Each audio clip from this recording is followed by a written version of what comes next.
And we should be live. So, hello everybody, and welcome to the Stormkeep. Today, I am joined by Dylan, uh, Hi.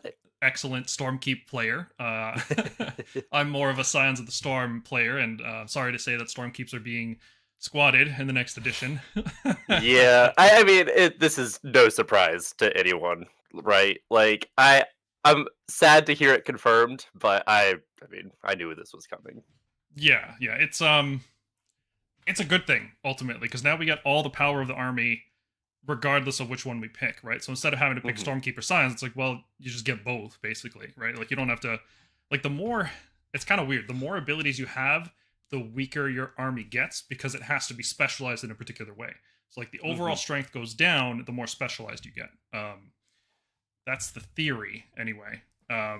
Doesn't stop some armies from just being ridiculously strong, though, right? So Right. Yeah, it's all like power budget stuff. Like, if yeah, they people have been talking a lot about the new formations, and we'll probably get one similar to Stormkeep with some kind of objective secure or something. But it's like it can't. Well, it shouldn't be as strong as current Stormkeep because we also can deep strike. So how crazy is it that we're getting stuff that's weaker than the Stormkeep rules? Like, yeah. I didn't think that could happen. Like Blaze of Glory, I thought was like, nope, this is the weakest ability in the game. Nothing could be worse than this. But we're trending around it. Like +1 hit in combat if you're within range of a unit from a different chamber. That's pretty weak. It's like I don't know. Getting your whole army +1 to hit, or I guess most of your army +1 to hit, is pretty spicy. I it's don't hate it. good. It's good, but there's always all out attack. And I'm sure Yeah, there's going to be definitely. there's other ways to get +1 hit as well, right? There's got to be. Yeah. Yeah. But So I don't know. it's I am happy with the rules we've been shown so far. I am very excited. Me too. Well, let's save it for later in the stream because we got some other stuff. Before we get excited, we got to get angry. Apparently, everybody's Yeah, very fair enough. angry. So first of all, how you guys in the chat doing? Paul D Ducha, how you doing, buddy? Yeah, R.I.P. Vexilers for sure. There is no We got one chance. left. There's We got no one left. chance. It'll be fine. There's no way we get to play Comet Fall in next edition. There's not happening. I can't even believe we get to play it now. Like they had the chance to Yeah. nerf it, they could have. R.I.P. Aventus, a whole campaign based out of Hammerhall, and the man himself is kicked out. Yeah, He it's just it's. died in a ditch somewhere. Don't worry about it. Was he even mentioned in the Dawnbringer books once? I don't think so. If he was, I think it was real brief. Gabriel got a short story, which was Yeah, surprising. I remember Gav got something. But like the leader of the city, like the Mm. basically the Pope of the prime religion, the only religion that exists that's not trying to kill you or eat you or mutate you. Like he's just not mentioned. That's weird. That's so weird. Oh hey, MB5C, congrats on your 4-1, dude. Way to go. He just took Comet Fall and he had really good games. Lost one against Flesh Eaters, but hey, they're overpowered. What can you do? So before we get into talking about how many points of Stormcast we lost, we need to go over the results of our Vanguard Hunters painting contest. So we had not as many entries as usual. I was actually surprised by this that we had more people in the Ionis painting contest than in the Vanguard Hunters. But I guess they're models that came out 7 years ago, and nobody I was really gonna say knew. Nobody knew if they'd stick pretty around. old, and Ionis is nice and new and shiny. Vanguard Yeah, Hunters, a lot of people were unsure of their kind of space going forward with everything else getting axed. A lot of people are surprised they're staying. So I'm certainly surprised. I'm glad. And yeah. and in addition with covering fire, I'm very, very glad that Longstrike Raptors are sticking around. I'm just very excited for that because Oh covering yeah. fire looks stupid. Like it's gonna ruin the game. It'll be very interesting to see what happens with that. But we had a lot of great entries. We had to pick top three. If you want to see all of them, you just hop into our Discord server and check out the Painting Vanguard Hunters channel. They're all there. And the prize support, as you can see up top, we've got a box of Dracothian Guard, the Black Talons, and Quester Soulsworn up for grabs, courtesy of Leighton Gaming in Florida. So thank you very much, Carl from Leighton Gaming, for setting all this up. We really appreciate it, man. Let's jump into our honorable mentions. Just turn that Discord pop out off. There we go. All right, we've got a very nice non-metallic metal here from MacTac, who is actually a winner on our previous contest. He's a regular on the server. He's always entering his models. And we did say that instead of having the Vanguard Hunters, you could just paint up the Farstriders because, I mean, they are Vanguard Hunters, right? There's no functional difference. But yeah, these are great. The shadows are very dark. The lights are very bright. From a distance, I would think this probably looks a lot better when you're up this close. Maybe I should have made the picture a little bit smaller on the slides because you could see like individual brushstrokes and everything, but it looks really good. I'm also a big fan of the colors on the bird, like the teal and white I think looks really cool. And like all the different colors on the base, it makes it look like organic, you know? Yeah, I'm a big fan of the NMM in unusual colors, like the pink here is super sweet. Yeah, how often do you get to see that? Like hot Yeah. pink non-metallic metal. It's sweet. It's awesome. I love it. Yeah, so nice job. Our other honorable mention is from Trishula, who is again a regular, a good friend of the channel. He has this really really sharp OSL. I think he said this was going to be a test, but because I've seen the whole list that he has with these guys, and the whole list is like this, and it just looks gorgeous. So I'm looking forward to seeing how he does with it at his next event. But you can see he's got different colors of OSL between the blue on the weapons, the fiery red swords, the green on the astral compass. Very muted colors otherwise, but the OSL really makes it pop. It's really well done. Yeah, the OSL is super sweet, but also just like the tabard on the astral compass bearer is really really well done. Mm-hmm. Like a lot of really cool stuff in It's the a lot. details. It's way more effort than I put into mine. It's like shaded, like and like there's light hitting it, but no, mine is just flat color, edge highlight. That's the limit of my ability. Jumping into third place, we have Thunderstrike Vanguard Hunters from Trollland. And this is just a sweet kit bash, Mhm. The gloves are a little too big, right? Like, especially on the female one there on the right side. Like, she's just got these, like, big, meaty claws, but Oh yeah. but the cloaks look good, the weapons look good, everything is a nice fit, everything's painted very well. Sweet concept. This makes me really wish we get Vanguard Hunters in Thunderstrike armor. Like, I hope they don't cut them. Yeah, I'm somebody who's made a lot of Thunderstrike conversions for a lot of different units, and so this one was like absolutely one I had to give a shout out to because like I've made Thunderstrike Liberators and Thunderstrike Tempestors and stuff, and these look great. Yeah, the gloves are always going to be too big. That is absolutely a necessary evil, but these look great. Yeah, the posing is hard to get right with something like this because hunters need to look mobile. They need to look like they're in the Yeah. middle of doing something. They're not a static pose. Like, maybe a Liberator is striking a cool pose for a moment and looking all heroic, but Vanguard Hunters need to be on the move. So being able to find models that fit that and finding like the right pieces, like even the guy in the middle there with the astral compass, it's like he's being interrupted from looking at the compass and he's kind of like pointing at something, right in his face. So they all look good. It's really, really well done kit bash. Second place, we have this really nice looking bronze from Damox. He bronze and black and purple. Now that is a color scheme you do not see very often, especially with like little hints of gold highlights, and silver. Like he's got all three colors of metals here, which usually wouldn't go well together, right? But it makes it work here. Yeah, so I actually know this guy. I will say I avoided voting for him out of bias, so I'm glad to see that he won despite me not giving him any votes. But yeah, he's a good friend of mine, and his army looks super sweet.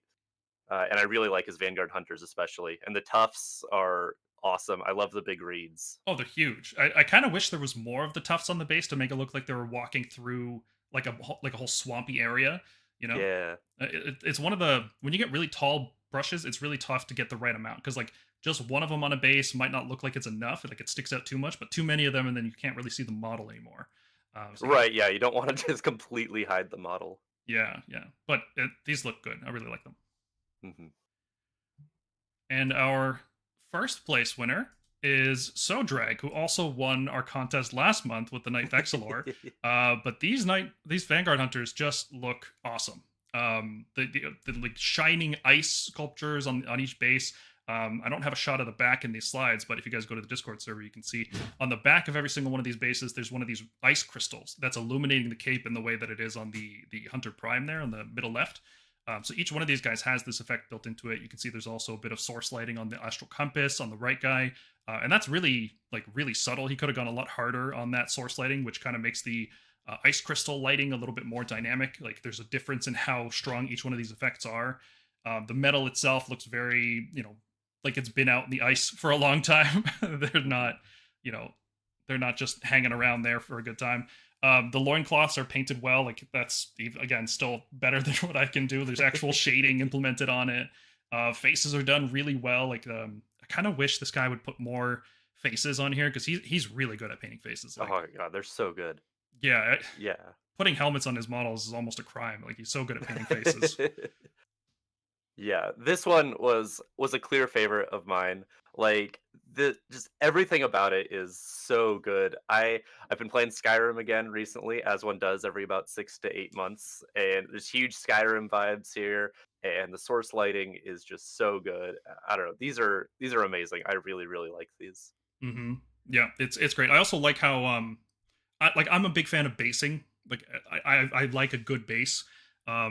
Clean rim job as well, but the the restraint to not put too much of the snowy flock on bases is really well done here because it's very easy to put too much on or too little, but he actually hit the right balance here. It's just the right amount. So very well done. You can check out his Instagram, SoDrag Studio. There's tons of beautiful models on there if you guys want to take a look at that.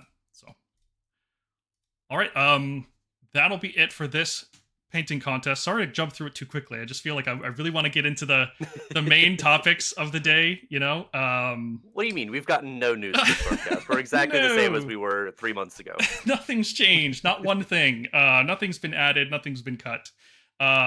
Except all these models, unfortunately. Also, before we jump into this, I want to say we will not be having a painting contest this month. We were supposed to do painting paladins, like old school retributors, protectors, decimators.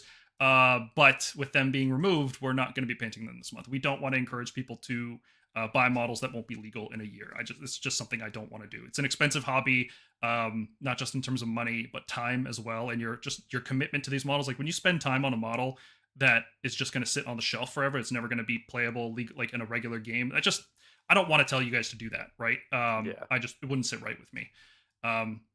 Despite that, we did propose gyrocopters in our list video that's going live in a couple days. So, I might be a little bit of a hypocrite. But those are easy to swap out. You can just take like evocators or something instead. Okay, so main topics, and David's going to jump in like 15 minutes or so we can just get started on this, and then he can pour some salt out for the Oldcast.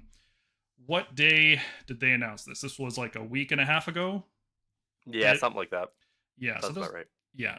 So there's been some time to sit on it, but their Games Workshop is completely cutting 2 armies from the game.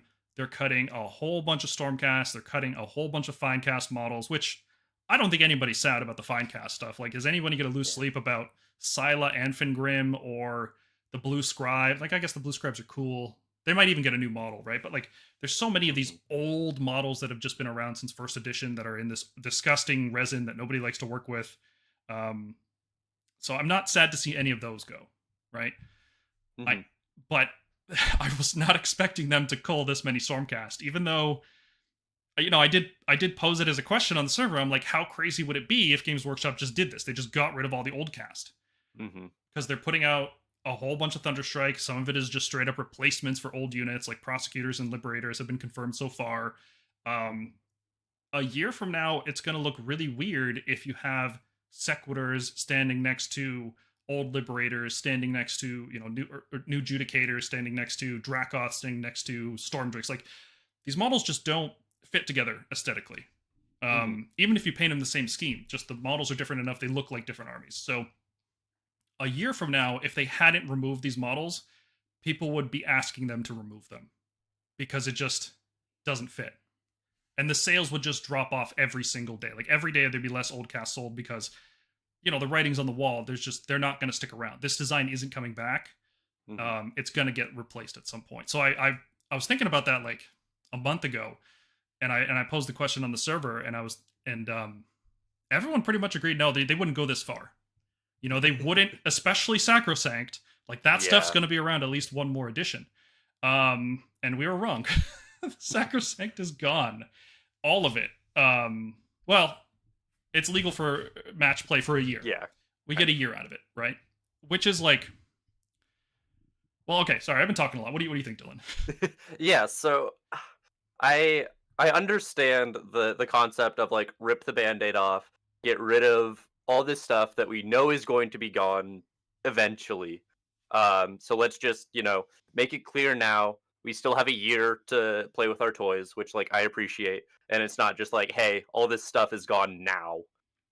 We get a year to like is for all the people who just recently bought some of this stuff, you still get a full year, a full season, presumably, to play with all this stuff, which is nice.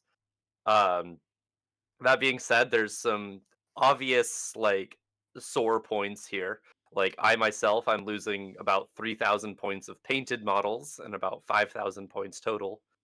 Um, and like some of the stuff there's not like good replacements for, like current paladins. We have like Quester Soulsworn, I guess, are kind of the closest like unit comparison.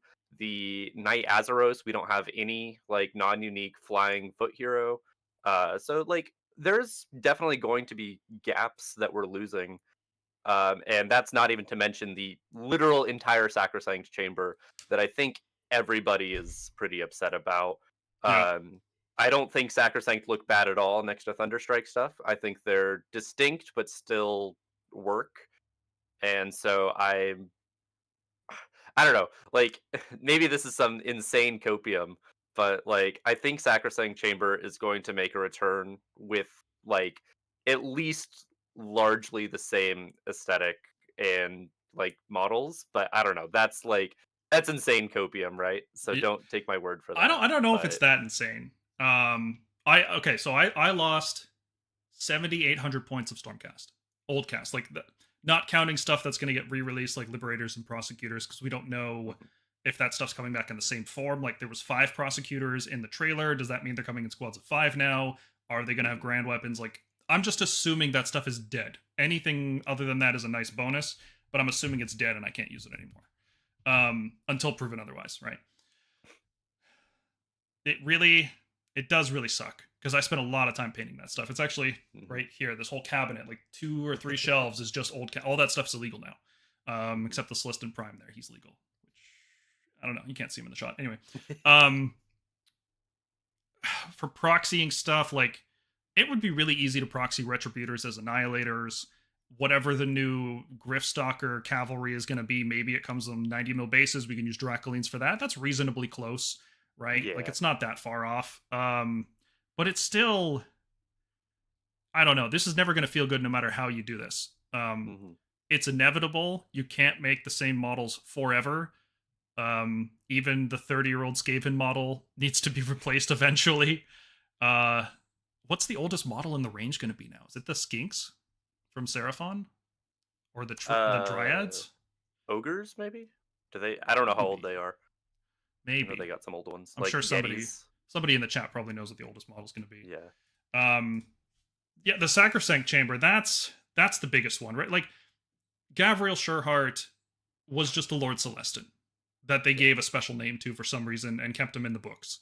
There were so many of these Lord Celestins, Night Questers, various Liberator Primes. They released all these one-shot models, and they gave them a page of rules, and then they just never brought it to the next book. Gavriel, for some reason, kept getting rules. Like, Larissa Shadowstalker didn't get any. Who's the dude carrying the Beast of Chaos Silas head? Beastbane. Yep, he finally finished the whole project. Like mission complete. Yeah, he's salute, brother. He did it. They're afraid to come out of Deep Strike now because of him. The entire Sacrosanct Chamber is a lot to digest, because if you started playing the game at the end of 2nd edition, or even at the start of 3rd edition, you probably bought Sacrosanct because it looked better than the old stuff. like I know James, who was on the last time we were live streaming, and he started the podcast with us. He started at the end of second edition, and he has a ton of Sacrosanct, and he loved painting it, all the robes and everything. They look great, and all that stuff's just gonna be gone soon, and that's a terrible, terrible thing to do, especially when you're keeping models that are older than that, the Extremis and the Vanguard chambers. Those are still going to be legal, but Sacrosanct isn't, which is very odd. That's a very odd thing to do. There's got to be something, right? Like, we can't just be like, hey, GW hates sequiturs, so die. Like, I don't know. There's got to, like, this is the cope coming out again. Yeah. Like, there's got to be some reason they cut the entire Sacrosanct chamber, and so I am holding my Sacrosanct stuff off to the side and being like, okay, buddies, let's see what the announcements bring. We have minimum a year to play with you still before anything changes. Yeah. And so let's give this year to see what announcements we get for Sacrosanct. Well, I have a theory for why they removed Sacrosanct, and I don't know how good it is. It's purely conjecture.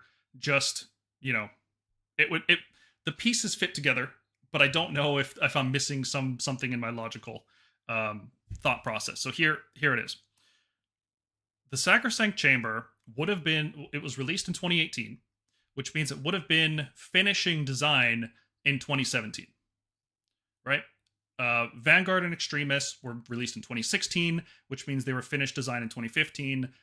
The Strike Chambers, the original release, that was released in 2015, which means it would have been finished in 2014. There's like a 1-year delay from when they finish the models to when they actually release them, and it takes about a year or so from starting concept work to actually finishing the models, like doing proofs, revising it, and then finishing the models, getting it ready for distribution and everything. It's like a 2 to 3 year cycle usually. So by the time Sacrosanct came out, they would have been getting feedback from everybody in the community and people who don't play Age of Sigmar as well. Like, and those people have valuable feedback. Like, I'm not playing your game because X. It's like, well, okay, if I fix X, do you come play the game? Like, that's useful feedback, right? It's like with World of Warcraft, you're probably going to get more subscribers by catering to the people who quit than the people who are currently playing. It's that kind of thing. Like, but anyway, they got a lot of feedback, I assume, because everybody was very vocal about the design of Stormcast and Age of Sigmar, that the design of Stormcast, the original ones, wasn't very good. It was too chunky. It was too static. Even after the Vanguard stuff came out, which kind of fixed the posing a little bit, I think it had already been too late. People had already had the idea that Stormcast were very static and immobile and just too chunky. Mm-hmm. So they would have started designing Thunderstrike as a result of that feedback, I assume, right? Like if Stormcast sold well and people liked it, they wouldn't redesign it. There's no reason to do that. Yeah. Like artistic reasons, and maybe you're trying to reach a wider market, but like you have a product line that's selling, why mess with it, right? Unless you're trying to get people who wouldn't buy that product line. So that would be the theory. And again, I'm making a lot of assumptions here, so I'm probably wrong at some level. So Thunderstrike came out 2021, which means it was finished probably 2020, which means it would have been started around the time Sacrosanct was coming out, right? In that year, from when Sacrosanct was finished in 2017 to when it was released in 2018, that's when they would have made the decision, we're going to redesign the Stormcast armor. And in that period, that they had probably a whole bunch of Stormcast that were being produced, and they just said, you know what, if we're redoing the armor, let's just push everything out. Just push it all out on the market. That's why we have things like the Lord Arcanum on Griftcharger, who doesn't have a finished belly. It's just a flat piece of plastic. It's like, it's done enough. Push it out to market. It's good enough. That's why we have, the ballistas, which don't match the Sacrosanct aesthetic at all, but they were a finished model for maybe the Ruination Chamber that would have been the Oldcast Ruination, perhaps. That's why we have like 5 different Lord Arcanums, because at some point they were just workshopping a whole bunch of ideas.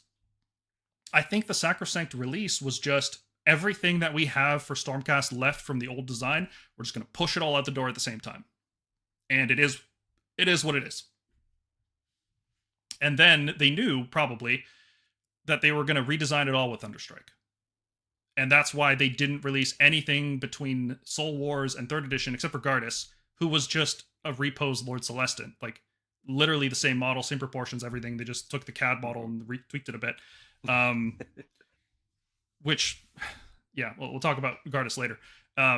So that's my theory, is that Sacrosanct was doomed to launch. It was doomed at launch, right? Like they pushed it out knowing that they would get rid of it eventually. And because it's such a botched release, like objectively, you have squads of Sequitors that come in 5s, but the box came with 8. Castigators come in squads of 5, but they gave you 5, but you need 3. Evocators, you need 5, but they gave you 3. Like the whole thing was just a mess aesthetically and in terms of production and everything. So they knew they were going to get rid of it, and I think they were just not happy with it. I think internally they didn't like the way it came out, and I base this on absolutely nothing. Like literally nothing. I have no information about this whatsoever. I just get the feeling that they were not happy with it as a product, whereas the Vanguard and Extremis chambers are complete products. You know, there is nothing wrong with them. There's no half-finished ideas. They're not well fleshed out. They're small. They're concise.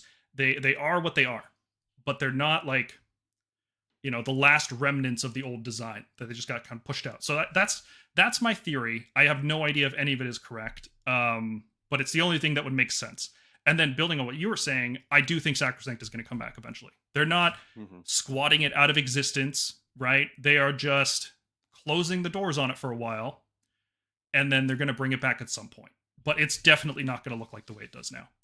There's not going to be 5 different Lord Arcanums. There's definitely going to be Evocators, right? Because we saw Domatan Stormcoven just look like Thunderstrike Evocators.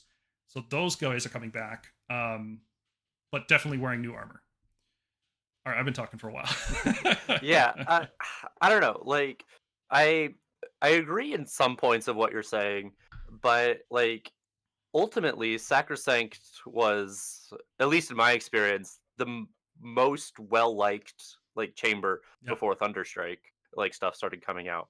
They were like, people were like, yeah, this is good. You did it. Like, good job. Mission accomplished. We like the way these look. We love Sequitors. We love Evocators. Dracolines are sick. They're a little goofy in the face, but they're really cool.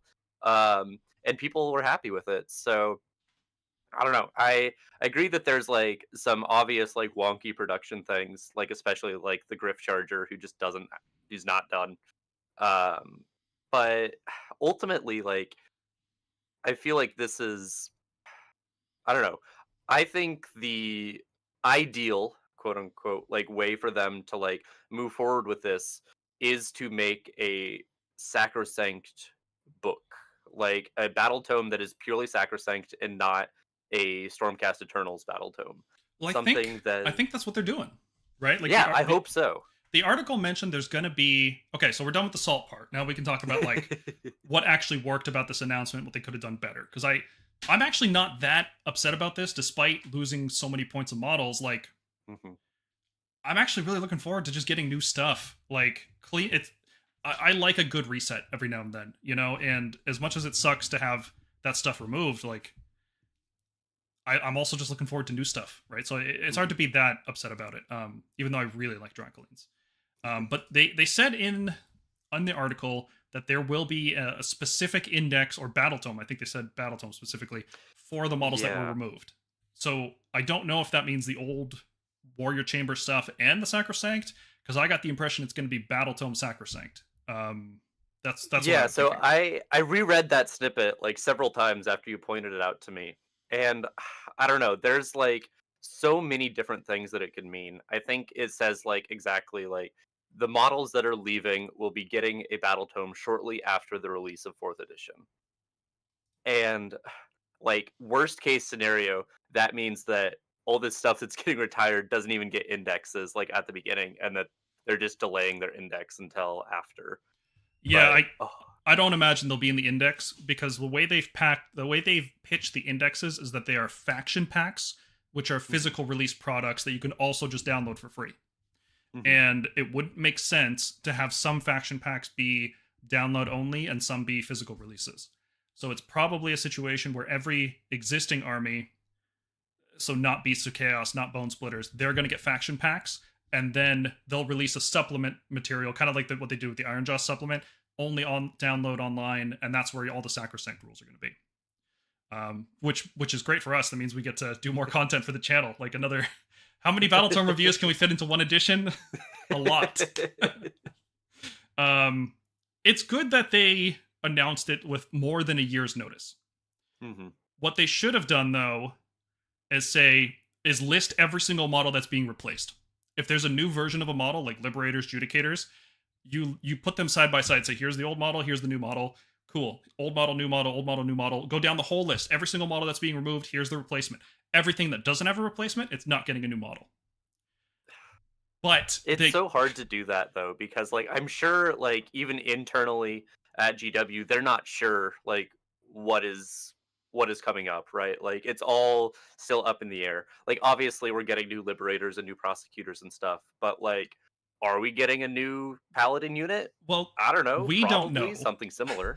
but they do. Like They definitely know. All these models have been done for like a year, right? they do and they don't though, right? Because like they're clearly designing a paladin unit, but whether they want that to have like the baggage of like some old paladin, or if they want it to be a new thing, or Sure. I don't know. I Like you At wouldn't least this is call my thinking. the whatever the ruination paladins are called. We're called them ruinators. You wouldn't call retributors. You wouldn't say ruinators are a replacement for retributors. You would just say like liberators. Here's the old model. Here's the new one. Like where you can't use the old. You can use the old one if you want to, but here's a fancy new one. But the thing is, you can't really do that because the marketing needs to build hype over the next like 5 months until they actually release all the new Stormcast. That's the problem here, right? Is they're unwilling to show you all the models that are coming out this year for this release. But they also want to announce this now before. I think they wanted to announce the model cut before the hype got too far. Yeah. Because if they start building up the hype for new edition and then new edition comes out and bam, that's when you find out your models aren't legal anymore, that would piss people off a lot. And it would cut into your sales. Mm-hmm. So they can't do this right. There's no way to do this properly because their concern is to make as much money as possible. It's not to make the best model range or make people feel good about collecting models. It is just to make as much money as possible, and unfortunately this is the way to do it, which just sucks. It's really unfortunate. This is the best way to do it. I do like, I mean, it's great that they did it before people bought any more models for this edition, right? Like how awful would it be if you're looking forward to the new edition, you're starting to pick up all this cool like Sacrosanct stuff, thinking, oh, there's no way they're going to cut this, right? Edition comes out, Sacrosanct's not the index, so you're like, what? What do you mean I can't use this anymore?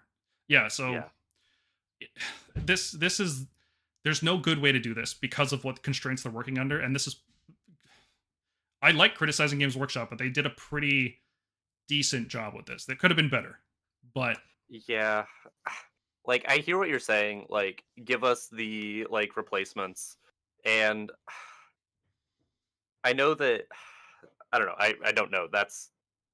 I think that like the design process, especially with something like this, is more ambiguous. Like when they're designing something, like let's say I don't know. Let's just go back to the paladins, right? Mhm. Like they're making some kind of foot heavy armor like Stormcast unit, and they're like, okay, it's like 80% done or whatever. Do we want this to be a new thing? Do we want this to be an old thing? I'm not sure. Like, I don't know. Maybe I'm also like underestimating the actual like timeline of all this stuff. Maybe they do know exactly what's coming. They But certainly do. Like I said, it's the models are done about a year before they're released. So that's when they start writing articles. That's when they start writing rules. That's when they start writing and finishing books. They start shipping all this stuff out. So like Warhammer community would probably get these models. I mean, the rumor engines. Think about how far ahead the rumor engines are from when the models are released. Sometimes, right? yeah, Sometimes this that's stuff true. sits on a shelf for a long time. For something like this, they probably knew internally if they were going to make replacements for retributors or just make entirely new paladins, like 3 years ago when they made the decision to make the new models, right? Um, Maybe there's still Okay. a hope we'll get new replacements for this stuff later. Like, we have no idea what's coming in this release. Maybe there are new retributors and there are new ruinators. Like maybe there's two different paladins coming. We literally have no idea what's going to be replaced. Yeah. But I'm just assuming all this stuff is cut forever.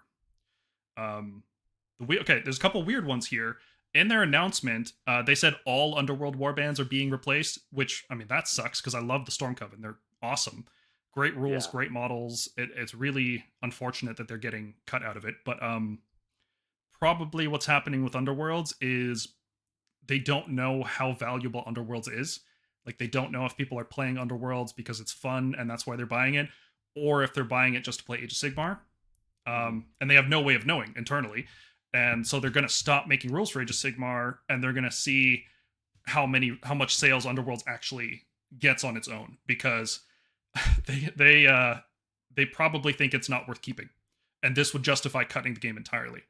That's probably, if you've heard the discourse the last couple of weeks, that's probably why Beasts of Chaos were cut, because or moved to the old world, let's say, because they don't know how much of these sales are going to be for Age of Sigmar. They don't know how much are going to be for the old world, and then they just want a clear delineation. They want to know, how successful is this line, how successful is this product range. The fact that they're moving stuff around like this makes it seem like they're not sure if these product lines should even exist. A year from now, we might be having a stream about how Underworlds is being removed, and they're just not coming back. Couple years from now, it could be the case that the old world, now that they have the data that, it's not selling as much as we wanted it to. I don't know if that's true. I don't know what their projections are. I don't know what their thing is, but by doing this move, they can collect that data and make that decision. Is this selling enough? So that sucks for Underworlds. It seems like Warcry sticking around. It's going to keep getting rules. But that's because Warcry is just a vehicle for them to release new models for Age of Sigmar now. They stopped releasing stuff for Warcry, and they just started packaging Age of Sigmar models into Warcry, which is working. Like, that's why Kill Team is successful. Warcry is successful because it's making good models that people want to buy, and it comes with an interesting game. So yeah, that looks like it's going to stick around. Like, there's no way they're going to squat Gorgers, the River guys for Lumineth, Chameleon Skinks. What else did they release? The new Fire Ghost for Night Haunt. Like, all this stuff just came out. Yeah. They're just units for Age of Sigmar. They're not going to get rid of this stuff. And Warcry is like a much easier way for them to market, like, hey, get into Age of Sigmar easily with Warcry. Mm-hmm. Underworlds was always this kind of like, hey, these are Age of Sigmar models, but it's a different game. It's like the same setting, but that's it. Underworlds is really hard to get into. It is really, really good. Like, it's actually the best game Games Workshop has ever made, I think. But it's incredibly hard to get into because you have to understand a complex rule set that has to do with moving models that all have different stats, they all have different abilities. You have to build a deck of cards, you have to build a second deck of objective cards, and all of this stuff has to synergize, and it's completely different for each warband you get. So, like, it's hard to get into, and I think it's on the way out. That's the impression I get. The other weird ones from this announcement is that the Lord Relictor and the Knight Zephyros, who are not models that you can currently buy, were not listed as models that were being removed. So we have no idea what that means either. Does it mean there's going to be a new Lord Relictor? Does it mean they forgot to list Lord Relictor because he's not for sale anymore? Does Neve Black Talon replace the Knight Zephyros? I'm assuming these are gone forever, but who knows, right? It's literally no idea. Yeah. And then, what's legal? The Vanguard Chamber, Extremis, Endless Spells, which, from what we heard, don't cost points anymore, which is great. Yeah, there's been a lot of really weird, like, endless spell like stuff. Like, I hope they have some kind of cost, whether it's points or like an enhancement or like a command trait or whatever. But like, don't just give them all the endless spells all the time, because that just sounds like a nightmare for like, hey, we're all summoning armies now. We all got to bring these 15 models that are free to every game. Did you bring your entire collection of painted endless spells to every game you play? It's not going to be that, hopefully, right? Yeah. Celestant Prime is still legal, which is see, that one's weird because he gets a lot of flack for being like the most bulky of all the old Stormcast. Like, when people point out the worst offenders in the old models, it's always like Starter Edition Liberators, Celestant Prime, and the Star Drake. Like, those are the three models people hate the most because they're like the most old cast of all the old cast. Vandus Hammerhand is legal, which is weird because he's in the same box as the Lord Relictor. So that's a strange thing. Gardas is still legal, even though Lord Celestant is being removed, and Gardas is just a Lord Celestant. And then somehow, inexplicably, the Night Quester survives. This one's wild. Like, they had to have just forgot him, right? Like, he's so unused in the game that even the people writing it forgot he existed. That's the only explanation I have. There is zero reason this guy should exist. Yeah. He looks great. He's like one of the best designed. I don't mind his look, but like, my boy is just a Liberator with a better pose, And a sweet and a cloak. cape. Yeah. It's mind-boggling, honestly. So there's probably some mistakes in what they wrote. All we can do is wait until they actually start culling the store, actually removing models, and see what's left. Unfortunately, yeah, like all this stuff here, like maybe Celestin Prime was supposed to be on that list. Maybe Vandus was supposed to be on. We don't know. Like the stuff was not listed. This isn't. This is so frustrating. So Vandus makes sense to me because like there's all the discourse going on about how Vandus is gonna get killed and resurrected or whatever and get a new model. And so like I could see them being like, "Haha, he's not going away. He's getting a model refresh, but not the same as Liberators and Prosecutors. Just don't ask questions." Yeah. And the Prime, I don't know. I like the Celestin Prime model, and I know a lot of people do like it, despite the equally large amount of people who don't like it. And so I think them keeping him around is fine. I hope he gets better rules, but Uh, what about the idea that everything that wasn't listed is gonna get a replacement in this edition? Like, what if they're going to give us like a 1.5 battle tome halfway through the edition, which has new Vanguard and Extremis and Celestin Prime, or maybe like that's a campaign so model or much. something? That is so much. That's like what, over a dozen like resculpt Well, units. Extremis is just 2 kits. It's the Star Drake and Dracoths. Sure. Vanguard is what? Raptors, Hunters, Paladors, Aquilar? 6 kits. That's still a lot, but it's not. We're probably going to get like a dozen in the full release, so adding another 6 at the end, I don't know. I could see Celestin Prime being and Gardas coming back as like campaign models. You know, like there's this rumor about Lord Commander Gardas riding a Star Drake. Who the hell knows if that's true. It would fit with what we're seeing so far, so that would be cool if it happened. Maybe we'll get like Lord Commander Night Quester, you know, like he comes back with a new model. Just every Night Quester just merges into one identity. Let's take a look at I think Stormcast players get enough heat for being the main character. You know, I think us getting a model refresh on our like 9-year-old models versus like ogres still dealing with their like random shit is maybe not the best decision from Games Workshop, but ogre players are very nervous right now, and it's completely understandable.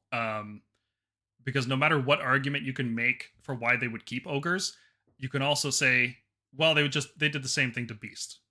You know, like the only difference that I can see is that Beasts of Chaos are a featured faction in the old world, whereas ogres are not. They're a legacy faction.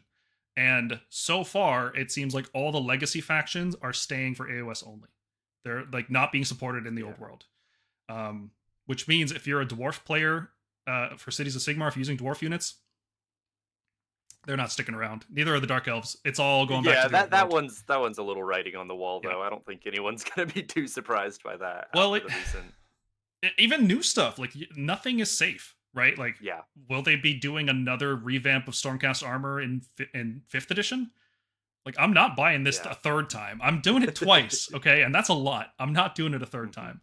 I feel so bad for all the Beast players. Like, if your army is Beasts of Chaos, Games Workshop is just telling you go buy another army or go play a different game. Like, go play a different game. Jeez.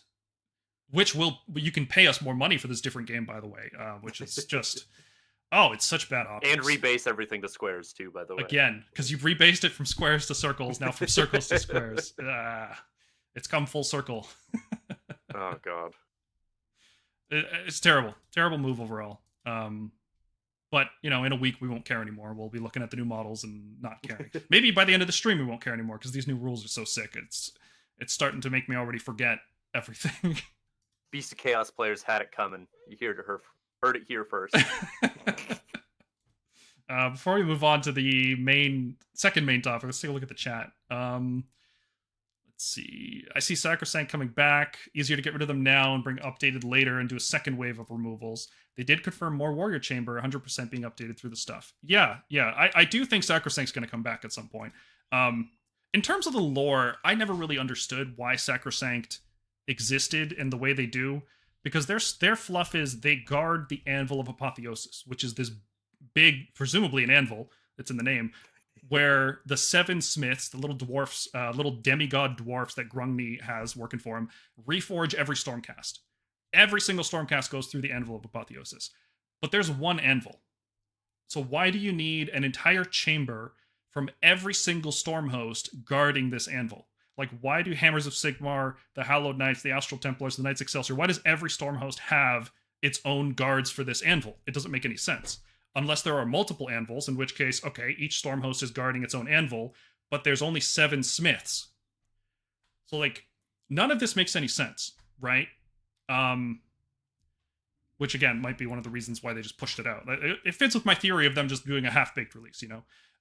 If Sacrosanct come back, it's going to be totally different. Different story, different units, different aesthetic. Everything's going to be different. But I do think they will come back though. It's on that big 2-page spread of Stormcast army structure, which has like Logister Chamber and Ruination's the other one that's unopened, right? I think that's right. I think so. I don't know. It's been a long time since I looked at that, but I know what you're talking about. I got to make that lore video. I do. I didn't see the Knight and Cantor. Cyrus here says, I didn't see the Knight and Cantor in that article. Are they being kept around for some reason?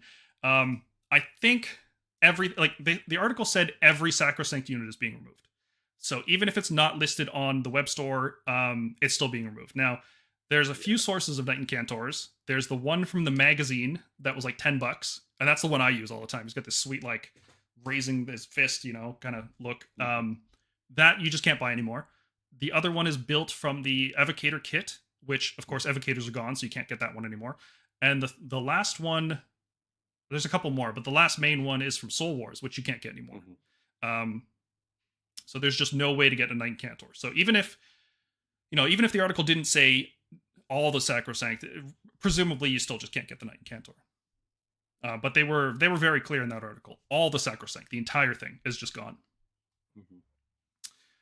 Mr. J says, I strongly suspect GW is going to make each chamber / storm host their own book a la Space Marines, and then they realize it wouldn't work because Stormcast aren't as popular as Space Marines.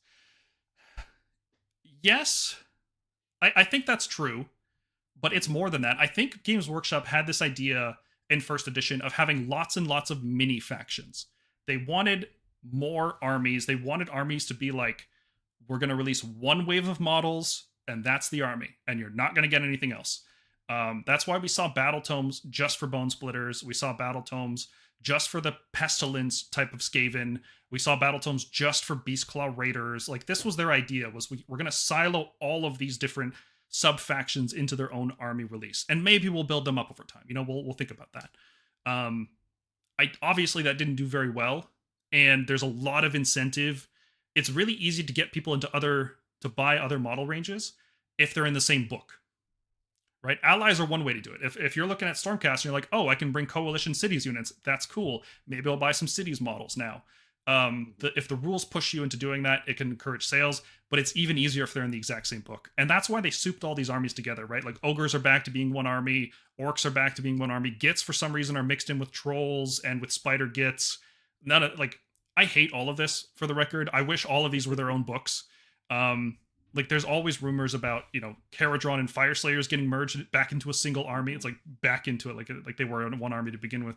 The problem with that is, as soon as you mix these armies together, the best way to play it kills the other ways in the book, right? Like, Big Wa has effectively killed Ironjaws and Cruel Boys for the most part. Or you get the opposite problem where the combined force is so weak that there's no reason to ever use it, in which case, why was it even put together as a book? Right? In terms of design and aesthetics and fluff and everything, I think unsouping the armies is the way to go. I'd rather have a Gutbusters book and a Beastclaw Raiders book. I'd rather these two things be different armies that can ally together rather than having them in the same book. Because there's always going to be one best way to play. I think it's possible to do the balance correctly. I think it's just more difficult. Like, I think Gits is actually a pretty good example of a good, like, soup book that they've made. Personally, because I think, like, even though squigs are considered like the strongest way right now, I think both Trogs and Grots have play, Spider Riders, I don't know. I think the fundamental concept is flawed. Why did they But cut the Spider Rider big boss, but not the Spider Riders themselves? Isn't that confusing? Spider Riders are, if you play that army, you're a stronger man than I. Yeah. But the Gits book in general, I think, is like some like mixed arms or mixed faction, mixed force, whatever you want to call it. Stuff works. Full squigs obviously works. Full grots works. And so Which I don't know. I again, think that's pretty good. why have it as one book? Why not have two books? Why not have a Gits book like for squigs and then have a Trog book? And then you can expand the Trogs into their own thing and they're not tied down to all the same mechanics, you know. They don't have to worry about, well, what happens if Trogs start bringing a bunch of squigs to supplement them? I don't know. I get the feeling, maybe it's just my, not even feeling. My preference would be all these armies are independent. Like, armies should be based on aesthetics, and I don't think there's enough overlap between the Trogs and the squigs and the Gits. I think those are different aesthetics, and they shouldn't be in the same army. I don't know. I think like I'm a big fan of large ranges. It's one of the reasons I like Stormcast so much is that you have so many options as a player. And so like I think having these books where you get all these options, you know, like cities and Gits and Stormcast, is valuable, like from a player's perspective, you know, like because then you get the big moment of like, what if I bring squigs with my Trogs list and this is awesome? Like I Sure. don't know, I think that feels good as a player. Yeah, like I appreciate that people like that. Personally, I don't want to bring cities. Like if cities and Stormcast were a single army, and I would be encouraged to bring cities as my battle line and backed up by elite Stormcast, I just wouldn't like the way that looks for me. So I think that's where my preference lies. But yeah, I don't know. I'm sure some people like it. I like it being an option. I don't like the Noblars next to ogres kind of aesthetic. I don't like that at all. Like these are two very different things. They shouldn't be together. Yeah, as long as there's like some kind of lore backing it up, I usually don't mind it. I have no idea what Noblar lore is. They're like Gits, but worse. I think. Yeah, I have not a clue. Me neither. All right. A couple more comments here from chat, and then we'll move on.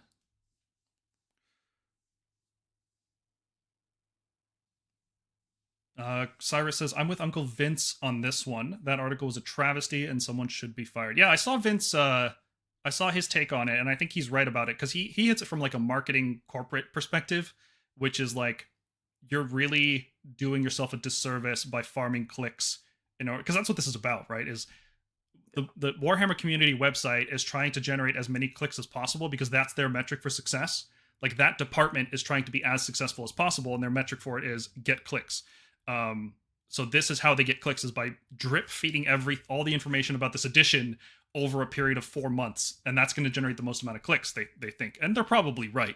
But the problem is that you should be looking at your product from a holistic approach rather than each individual limb working on its own.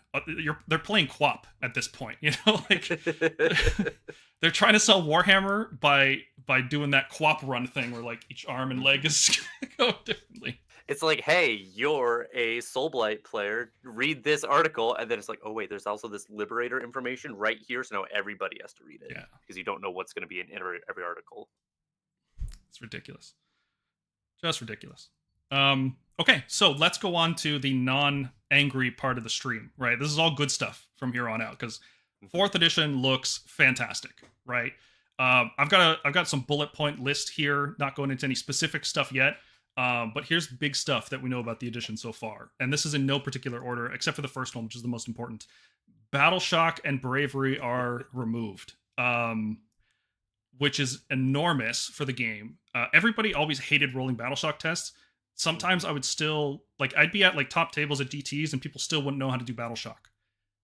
Like, be like, okay, so hold on, it's like D6 -3. I'm like, no, like, just It's like, wait, I rolled a 4 and how many died? And then you got to remember Bravery, like it was unintuitive and nobody liked it.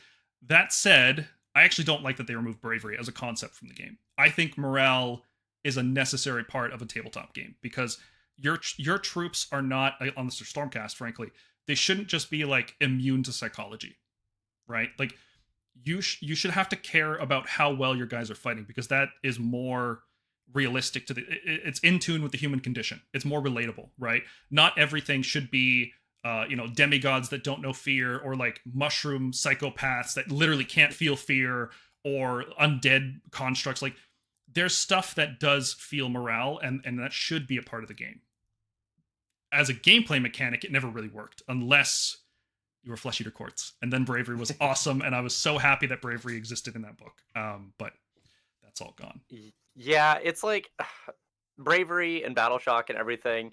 Like you said, like it's a cool concept, right? Like it's awesome. Like if I blow up this clan rat, all the other clan rats are gonna be like, "Oh my god, we need to run." And like it makes for cool moments, but ultimately, I think those similar moments need to come from rules instead of this weird subsystem that just never really worked. Yeah, it was a good counter for hordes, and hordes have always been the best thing in Age of Sigmar. There's never been a time in this game where having more models, aside from Battle Shock, was a bad thing. You counted for more objectives, buff stacking was better, less drops. You were just always encouraged to bring more models.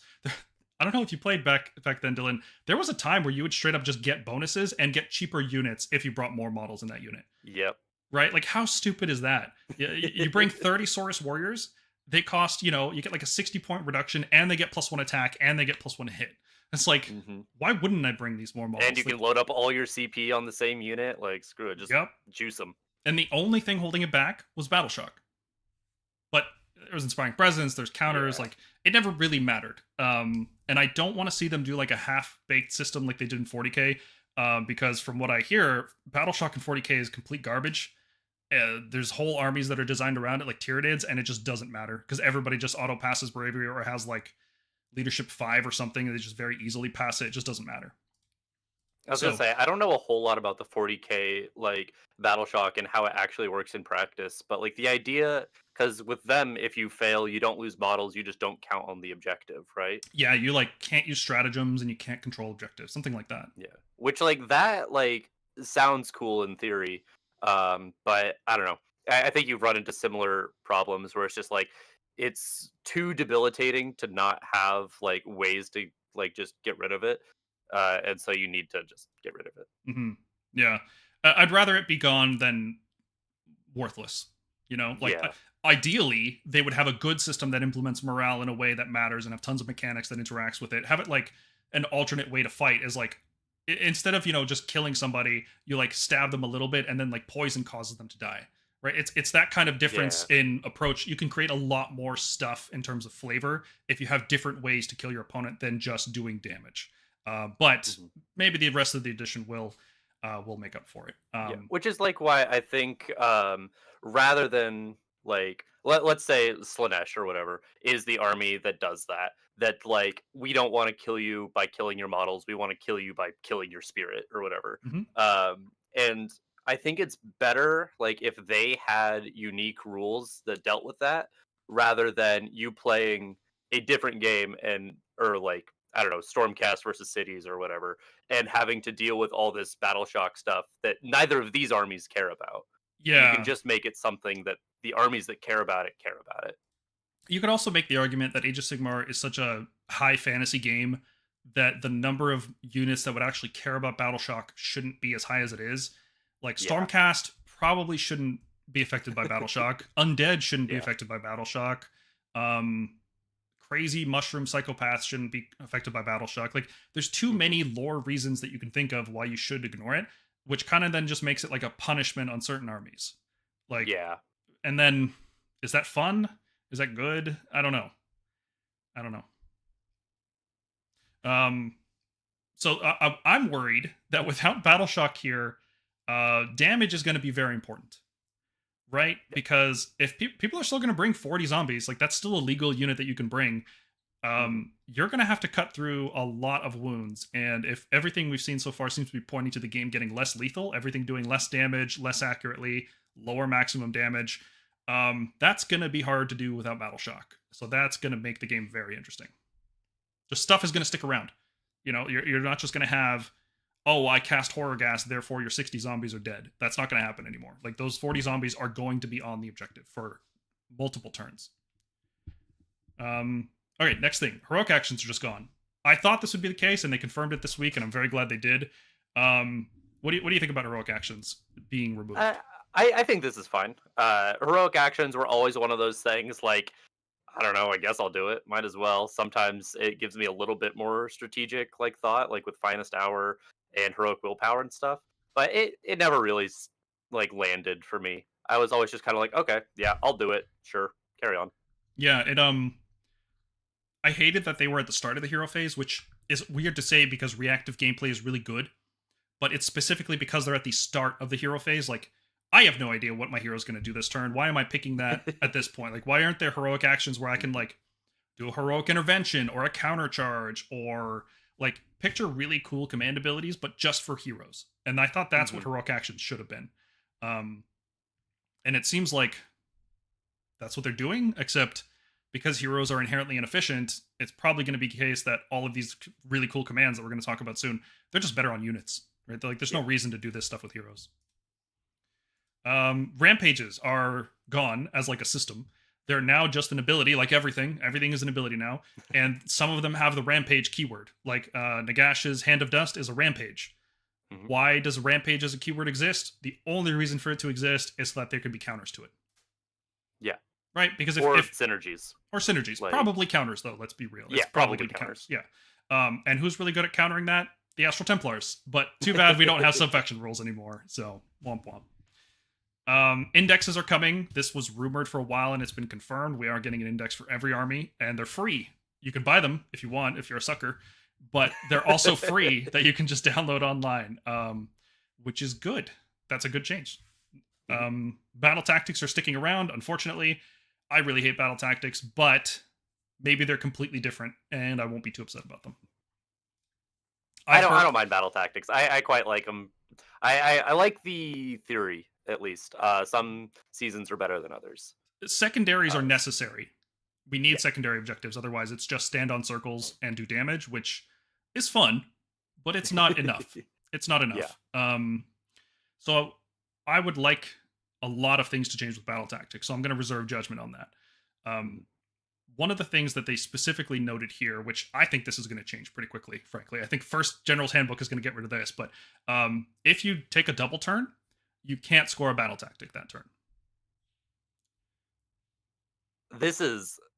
It's so hard to say like how impactful this is right now because we don't know anything about battle tactics.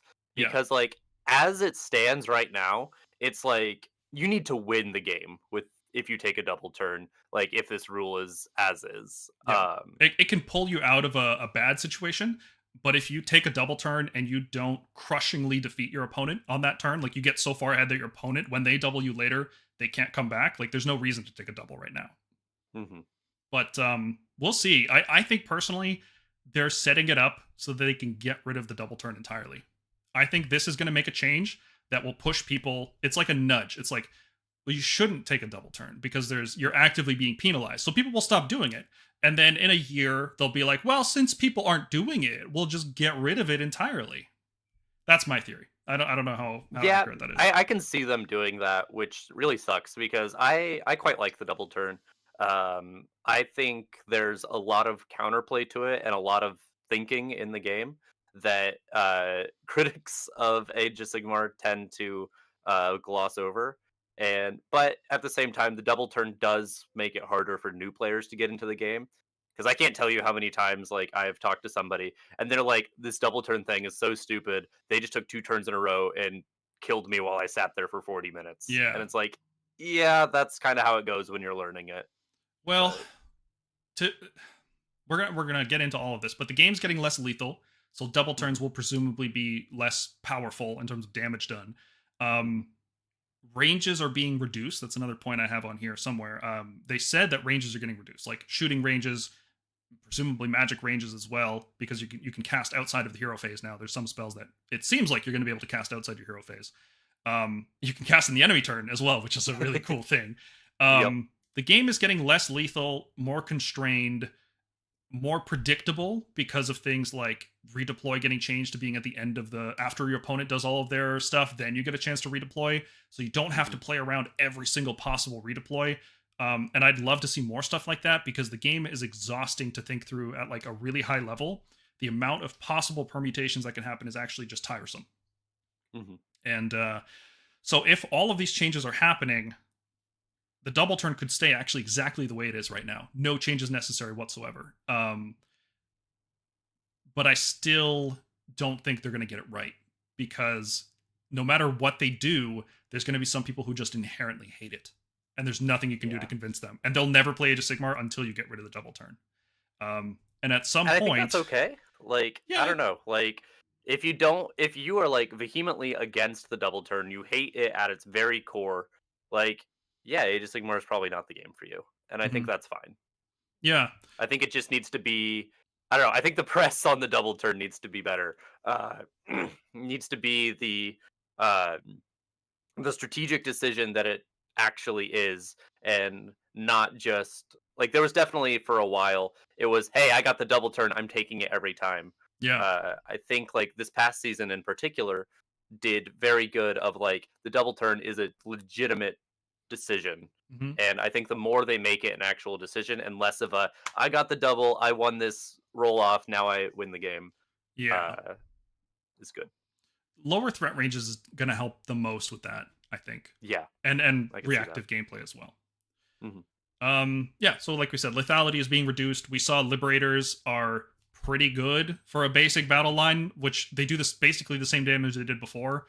You know, like, yeah, they got +1 to wound, but they lost the Grand Hammer on the Prime. They lost Layla the Tyrant.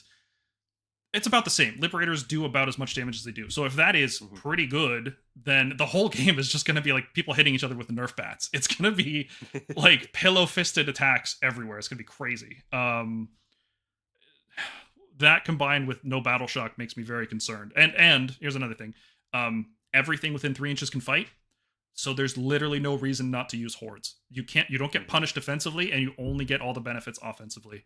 And unless they bring down zombies to like 1 attack at 6 and 6 or something, like, hordes got to get way weaker, right? Like, there's no way. Yeah, as it looks right now, hordes look pretty crazy.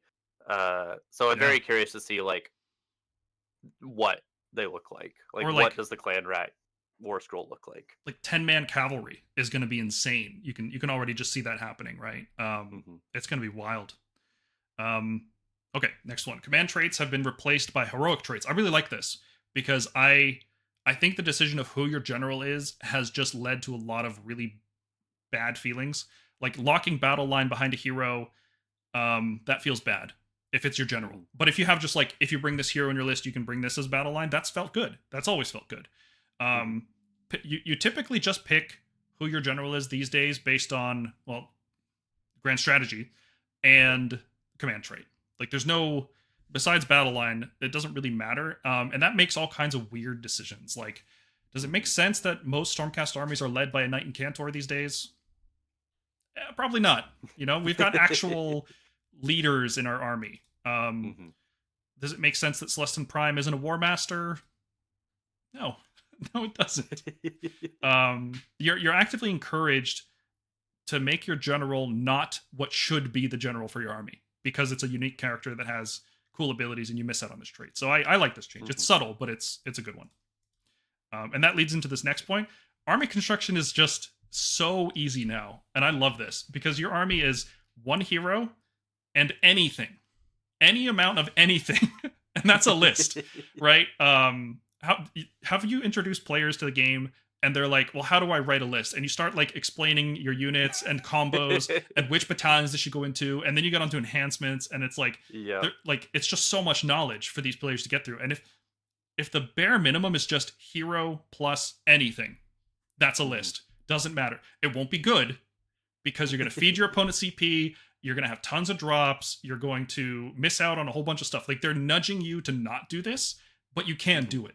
And that's a really important thing, which means the floor on complexity in this game is like nothing. Like, literally anything you want. Yeah, I think I didn't read through this article specifically super closely, so correct me if I say anything wrong here. But like, not having like to worry about like battlefield rolls nearly as much, and like trying to like puzzle piece all this together is a very good change. I am a little worried about spam, like where it's just like, oh, I can just everything's a quest or soulsworn. I Yep. don't need battle line anymore. Something like that. Like I'm a little worried about, but we'll see. We'll see. I also suspect questers can be reinforced in the new edition. We'll see, but I suspect it. Okay. Yeah, there's no battle line, no artillery, no leader, no behemoth. There's no limits. There's no minimums, no maximums on anything. For now, that might come back in the next GHB. That's always an option, right? But yeah, spam is definitely a concern, right? There's a lot of benefit in making list construction as simplistic as possible, but it could result in a lot of spam if there's not enough incentive to build a list properly. So we'll see, because your list could just be infinite zombies, nothing but zombies. Doesn't matter what they do. They're just bodies that get in the way. Yeah, it's like 180-point hero and 1900 points of zombies. Good luck. That's a list. That's a legal list, you know? And we'll see. The first year of competitive 4th edition is going to be stupid. I can't wait. I love it. I love stupid shit. I have a GT in August and I am so ready. It's going to be the Wild just West. All chariots. Speaking of which, command points are more limited, but also more useful. The commands, I was skeptical on this one when I wrote this last week. But the article this week really, commands are a big deal now. Really big deal. Yeah. Very strong. Yep. Well, I got a whole slide and we'll talk about them. It seems like some spells get to be cast outside the hero phase, because the only spell we've seen so far is Nagash's spell, which specifies your hero phase, which wouldn't be a thing you need to do if it's tagged spell. Like, it has the keyword spell. Unless there was the way to cast spells outside your hero phase, there's no reason to do that. So maybe it's like the old world where there's combat phase spells and shooting phase spells and charge phase spells and all that kind of stuff, which would be cool. I like that. I like that. I really hope that's the case, because I like the idea that wizards do something outside of the hero phase. I think that'd be really good. Like, think of it like even just like as Estrella, like right now, her spell is so good, but you cast it in the hero phase before she moves, and so you just don't do anything with it. That's a problem with a lot of spells. Like, spell ranges all have to be designed assuming they're cast in the hero phase. Right? So like spell ranges, that's where Spell Portal comes in. It gets around all of these restrictions, and it's fun because the whole game is designed around having certain limits, and that spell breaks the limits. And that's also why it's the worst spell, and I hate it, and I hope they remove it. Yeah. There's a new underdog mechanic. So far, all we've seen is that you get 1 command point per round if you have less VP than your opponent at the start of the round. I don't think anybody's going to purposefully go down VP in order to get 1 CP. Like, I'm not going to spend a VP to get a CP. I'm not going to do that, right? But if you're down, it is nice to have that extra CP. So that's... Yeah, it's a nice consolation prize. Is this necessary? Like, isn't this what double turns are meant to do, is to pull you out of bad situations? How necessary is this? I don't know.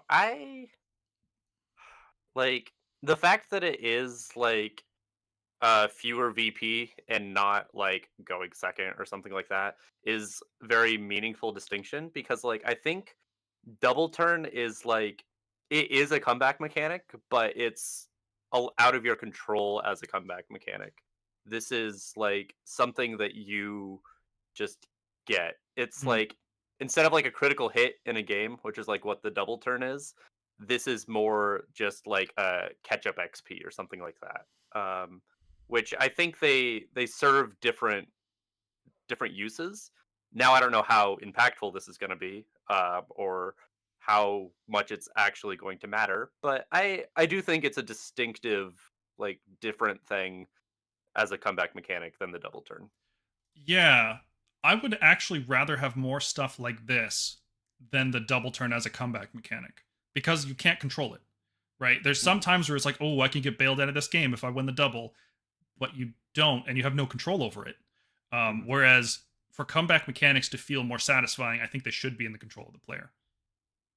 Yeah, comeback mechanics. So I've played a lot of League of Legends over my years, and I know a lot of like the balancing philosophies that they use in that game. And Riot Games really likes comeback mechanics. And because of that, there's been a lot of like metas over the years where comeback mechanics are too strong, and there's too many of them, and you have too much control of them, where it's like you can just like totally tank your early game and just do crazy shit that like sets you up for the late game, and you get rewarded by the comeback mechanics. So Mm. you just have like this impossibly strong late game that can't be beat. It's a hard thing to get right because you don't want Yeah. people to feel like, oh, they're ahead, it's impossible, I can't win. hmm So you need something there to keep it like it's not a foregone conclusion as soon as one person gets a certain milestone. Like, oh, they got their ults first, it's over. But like, Yeah. people would just straight up quit if the carries got to whatever level you get. 10, I think you get your ults. I don't know anything about that game anymore.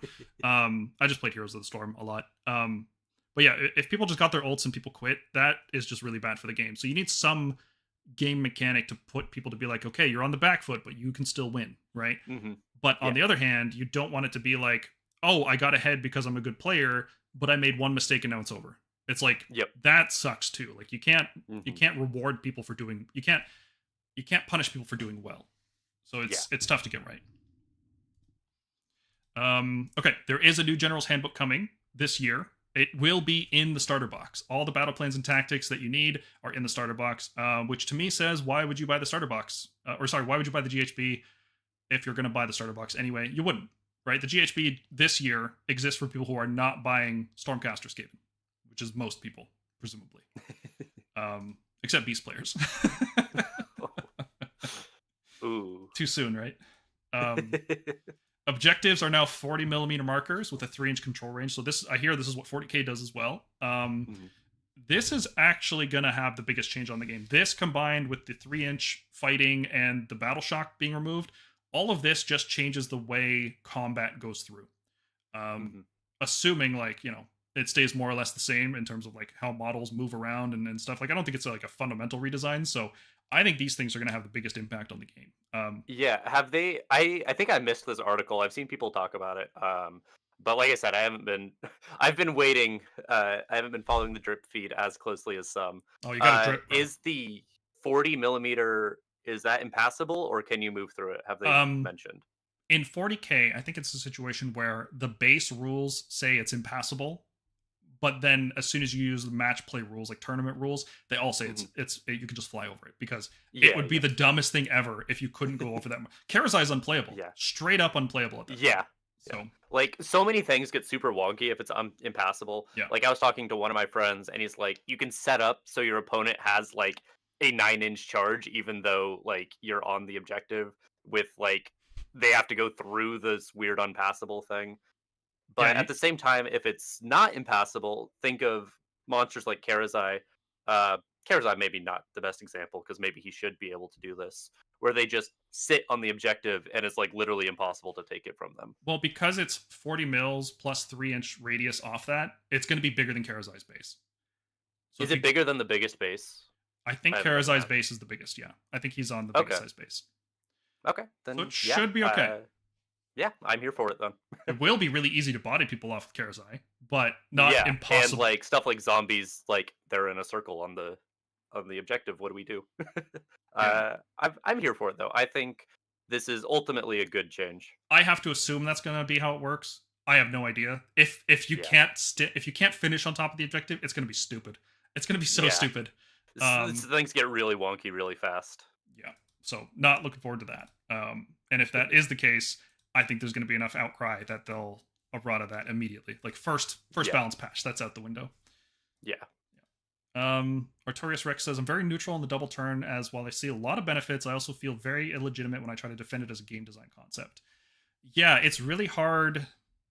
Games need randomness, right? But too much randomness makes it feel like it's not in the player's control anymore. So it's, as a game designer and as a player, you have to hit the right balance of what does the game designer want to be random versus what do the players want to be random. The best example I always have for this is Hearthstone. There was a period in the first couple of years of Hearthstone where they started releasing cards. There was one infamous card. I think it was like the Knife Juggler or something. But it was like every time you summon a minion, this other one just did 1 damage to any random enemy. It could go to the opponent's minions that are 1 health and like swing the game so far that you just win, or it could go directly into hit their hero. And maybe you're playing for the board and that's a bad thing. Maybe you're playing just to kill the enemy hero and that's a good thing. But like because it was random, it just made so many terrible decisions. Like so many games just were not in the player's hands anymore, and that was really really awful. They had to nerf the hell out of that card. And but yeah, there's you need randomness though. You can't have a game that's totally deterministic. and they've decided the double turn is where the majority of the randomness in Age of Sigmar is going to come from. Mm-hmm. And it's fun. I do think it's fun. I think it creates good and bad experiences. I'd like to know what Age of Sigmar would look like if it didn't have the double turn. I think that would be a very, very interesting design experiment. I don't know. Like, I think we've had this conversation before in the private channel, like with Magonk and stuff. And I think the game gets to be too deterministic, where Yeah. when you get at the high level and you have like two players who know their armies really well and know the matchup really well, you get to a point where it's like, oh, okay, like we both know how this is going to go out, even though it's like top of turn 2 or whatever. Yeah, I'm really glad this season's not like that. Even when you Mhm. feel like you've lost the game at the start of round 2, it's never actually that way when you play it through. Yeah, yeah, I've definitely. seen so many people have like a terrible round 1 and still come back and win in round 5. Like it's Mhm. the game feels really balanced right now in that way. Yeah, I think Okay, right now is a great like it's space. So I hope they keep the comeback feel of the game right now and just like transition it to fourth edition. I am willing to throw all balance out the window if we can make the game more fun and cooler. Like I care more about the game having fun mechanics and the game being cool, like narratively cool, like combos and stuff like that, than I do about it being balanced. Balance for me is something you figure out after you make the game fun. Yeah, that's fair. Yeah. And like I like all the changes they're making. Redeploy at the end of the movement phase is great. I hated thinking about every possible redeploy my opponent could do. It was the Yeah. worst. Okay, last major change here. We haven't heard much about this, but the articles say the armies will have spell lores, prayer lores, like plural, and manifestation lores. This is going to be some wild conjecture here, and I hope I'm right because I'll be like a 3-point, from across the whole court here. I think every hero is going to learn every spell from a lore, and there's going to be multiple lores per army. I think they're going to cut apart the different spell lores that each army has into like instead of 6 spells, here's 3, and you know all of them. But they've said you pick it at the start of the battle, or maybe a leaker said that. But that would be very, very interesting if it was true, because we could have a spell lore that's defensive, a spell lore that's offensive, a spell lore that's a mix, and it's like instead of just learning, like when would you take Starfall right now? Never. Literally never, because it's such a weak spell on its own, and then there's some matchups where it does literally nothing, like against Gargants, right? Yeah. But would you take Starfall if it came bundled with Celestial Blades and I don't know, Thundershock? Like, yeah, I mean, let's roll it back a little bit. Would you take Starfall if you picked your spell after seeing your opponent's army? yeah, exactly, Yeah. yeah, totally. So basically, in this way, I think spells and prayers are going to become like Flesh Eater Delusions. It's something you pick at the start of the game, and there's going to be multiples. And I think this is going to solve a lot of problems with like how many times have we said, "Oh, I wish I could take Divine Light, but I have to take Translocation." Yep. I think it's going to fix problems like that. Now, I'm concerned that this is going to cause a lot of complexity in the game, because you have to know what not just the spell you brought on that wizard. You have to know how to use every spell in your book on every wizard against every other army, and when the right time to pick the right spell and cast it against that army is, which is a lot to think about. Now, maybe we're not going to use that many wizards. Like Stormcast probably aren't. They're squatting all of them, right? So, like, so we got none left. we'll have like 2, maybe 2? 3, Yeah. right? Like maybe they're going to add a third one. We have Krondus, Knight Arcanum, who is, I think the chat pointed this out as well, not a Sacrosanct unit. The Knight Arcanum is not in the Sacrosanct Chamber.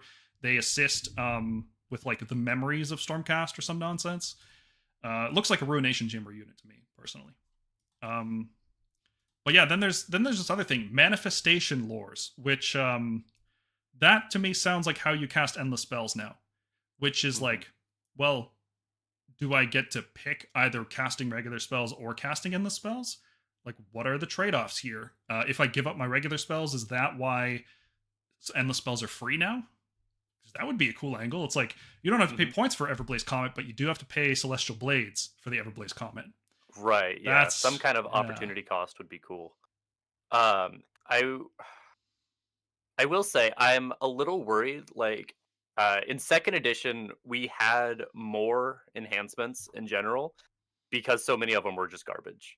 They still are. There was, yeah, like the problem still exists, but it was worse in second, Yeah. for sure. And I'm a little worried that if they're like, "Hey, we have all these new lores. You have 3 lists of spells. You can pick from one of the 3 lists each game."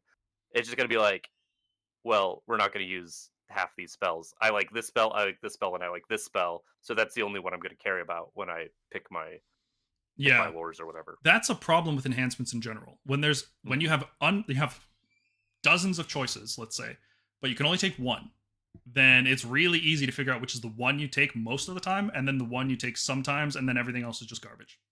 Yeah. And that happens with every command trait, that happens with every endless spell, that happens with spells, that happens with artifacts. Like every army has the one artifact, and everything else is trash. I'm overgeneralizing, but like that's mostly true, right? It's the idea, yeah. Yeah. And that's the problem when you can only pick one thing. And that's if this is correct, which as Cygnus is pointing out, maybe we're just making this stuff up and getting upset about it for no reason. I was gonna say, yeah, we don't know anything. We're just making stuff up. Honestly. Yeah. Well, we'll see. I think it would be a cool game design, and like I said, I want the game to be cool and fun and balanced is like a secondary concern for me. All right. So let's go into the actual articles that they put up so far. You said you didn't read the regiment stuff too closely, so this will be a good one for you here. Yes. So army construction is now in regiments, and you can have a minimum 1, max 5 regiments per army, and all the regiments drop at the same, like one at a time. So like if you have 3 regiments, you're a 3-drop army. Okay. Each regiment is 1 hero, and then anything that's not a hero can go in there. Now, that doesn't mean you can bring like a knight and cantor and then 5 units of long strikes, because specific heroes will allow specific units into those regiments, which is more like you're paying a tax for those units with a hero. Do you want to bring back long strikes? You're probably going to have to bring a Lord Aquilor for them to fit in a regiment. Now, you don't have to put units in regiments. You can just bring any number of units. You can just bring long strike raptors on their own, but they're called an auxiliary unit. And aux units, which sounds weird to say now that I said it out loud for the first time, you can bring any number of those, but the player with the fewest amount of those gains 1 CP per round. So it's like a super triumph. Like the worst possible triumph you could ever give your opponent is to give them 1 command point every round for the whole game. Doesn't matter if those aux units are alive or dead or on the table or anything. The whole game they get 1 CP per round, which is going to be huge. Yeah. Now each, like I said, you can fit 3 units into each regiment. I think I said 5. That was a mistake. 3 units into a regiment. 4 if it's your general's regiment, which is like so far the only thing we've seen that a general does is they increase the number of units in a regiment. And yeah, it looks like you have to be in a regiment to be reinforced, right? That based on what we've seen so far, you can't reinforce auxiliary units, so you can't just bring 40 zombies outside of the regiment. And if there's a specific hero that is required to bring zombies in a regiment, that means if you want to bring reinforced zombies, you have to bring a necromancer. It's like a tax on that unit, effectively. Right. Okay. Yeah. And so more like warscroll battalions from 2nd edition, almost combined with current battle regiment. Yes. The bonuses for bringing them, like there could be special regiments in each army that give you specific bonuses. Like I totally see this happening with battle tomes. Like if you bring a long strike regiment with a Lord Aquilor, and you fill it up, like you have all 3 units or something, you get this extra bonus. You get to, I don't know, reroll hit rolls of 1 or something. Like I could they're basically war scroll battalions. But you have to use them. Pretty much, because you don't want to feed your opponent auxiliary units. Right. They also said in this article that some heroes can just bring any units. Like if you bring a Teclis, for example, since he's the god of the Lumineth, he can just bring any unit into his regiment, which is going to be cool. Thinking about other heroes that could do that, like Bastion probably can bring any unit. Like why wouldn't the Lord Commander be able to just bring any unit with him to battle? It seems to make sense. But I hope that they don't go overboard with that, because like a unit like Long Strikes really stands out to me as like you're probably going to have to bring a Lord Aquilor, but if you don't have to bring a Lord Aquilor, you can just bring a Bastion instead. Then you're probably just going to bring Bastion to every list. Yeah, like what's the point? Yeah. Or do you not spend the points on Bastion and you feed your opponent CP? I don't know. It's going to be weird. Yeah. I mean, there's going to be like the fewer auxiliary units is a thing that's happening. right? Like it's I can definitely see that there's going to be some lists similar to drops now where they're just like, this is going to happen. I don't care. Whatever.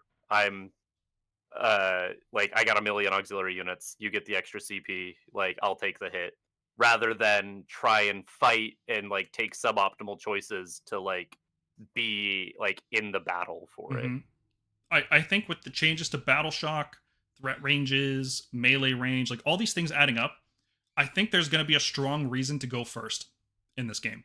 Because if you get on the objectives first and your opponent has to spend a turn just killing you to open up space, and then if they win the double, they get to stand on the objective, they've lost primary points on their first turn, and then they've lost a battle tactic on their second turn. And all you've done is Yeah. throw chaff away. So I actually could see a world where rather than forcing your opponent to go first as the norm, you want to go first, depending on your army, Yeah. of course. I could see that for sure. Yeah. Double reinforcing is just gone. No more 60 zombies, only 40, you know. They have this quote here, you can reinforce most non-unique units with more than one model. That's why I think questers can be reinforced. Maybe Maybe. that's an interesting one. Like It, I don't know that. so this is saying if it's more than one model in the unit, it can be reinforced unless it's unique. And then there's still Yeah. some exceptions to that. Maybe questers are one of the exceptions. I was gonna say maybe all Warcry warbands or whatever are exceptions. Oh, that I would could be see great. that. I want the legacy of Splintered Fang to be that terrible. Like they were so awful, they ruined the game for the next edition. Like, no, you pay for our sins. We're not even in the game anymore. Riffos in the chat says, "This is why the Night Quester lived. He's going to bring Quester Soulsworn." Yeah, actually, yeah, we said that on the Discord server when we heard yeah, this. because those models definitely go together. They Mhm. very thematically similar. They've got the same name. That's enough, right? So this is an interesting system. I don't think this is pushing regiments enough. I think this needs to be developed further with battle tomes to actually have specific bonuses for units. I think more power needs to be put in these regiments because unless they do that, then I get the feeling that eventually power creep will just outscale the downside of having auxiliary units. Like Mhm. armies will get strong enough that bringing whatever you want as efficiently as possible is just worth it as opposed to giving your opponent CP. Like the trade-off will just be too one-sided. So I think more power needs to be locked in these regiments. Yeah, and especially if they're replacing our battalions like wholesale, like Mm-hmm. it's like yeah, everything's like a bad one drop. Like I don't know. I would definitely like to see some more power in these, which I'm sure they will. Mm-hmm. The last thing I want to mention is it seems like each army is going to be one drop per hero. There are going to be some regiments where you can bring heroes as the troop slot, but those are going to be probably fluffy ones. Like they mentioned the Khorne one where you can bring all the Khorne gore chosen in there, which is like, who the hell's going to do that? Why would you do that? Sure, you want to bring 2 gore chosen? That's your list, cool. But 8 skull grinders, baby. yeah, and that's what I like about Age of Sigmar. It's just a wacky game. Anything can happen. So you totally can. But if you're a hero heavy army, like if you have a lot of buffs, if you're playing Cities of Sigmar or Soul Blight, where you have to bring these buffs to make your units good, you're going to inherently be more drops than an army that requires less heroes, like say Stormcast Eternals, who we can just use 1 or 2 heroes and be fine with that. Like that's not a problem for us. Like, oh yeah, we've got the Relictor, we've got Incanter, good to go. I mean, those don't exist anymore. But something like that, right? Like we've traditionally been an army that cares more about the units themselves rather than the heroes. So it seems to be pushing that. Fewer drops is a benefit here. Which I don't know how I feel about that. Stealing of the initiative is still a thing. What do you think about that? I think this is pretty cool because like I what we can see now, it's functionally impossible to be a one drop unless you're doing something like with a god model maybe, which like, fair play. You Yeah, play a god model, you get to be a one drop. I think that's fine. 4 Uh Gargants. yeah, yeah, that's fair. Assuming Gargants work similarly where they fit in the battalions and all that. Which like again, yeah, fair play. Which I think is good. I think stealing the initiative is ultimately good for the game as long as one drop battalions are not the strongest way to play every army. Like as long as not everybody's fighting to be a one drop, I think stealing the initiative is fine. I think most people are going to be 2 drops.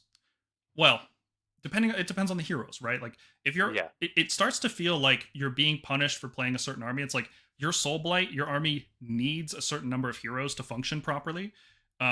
You're just not going to be under 3 or 4 drops.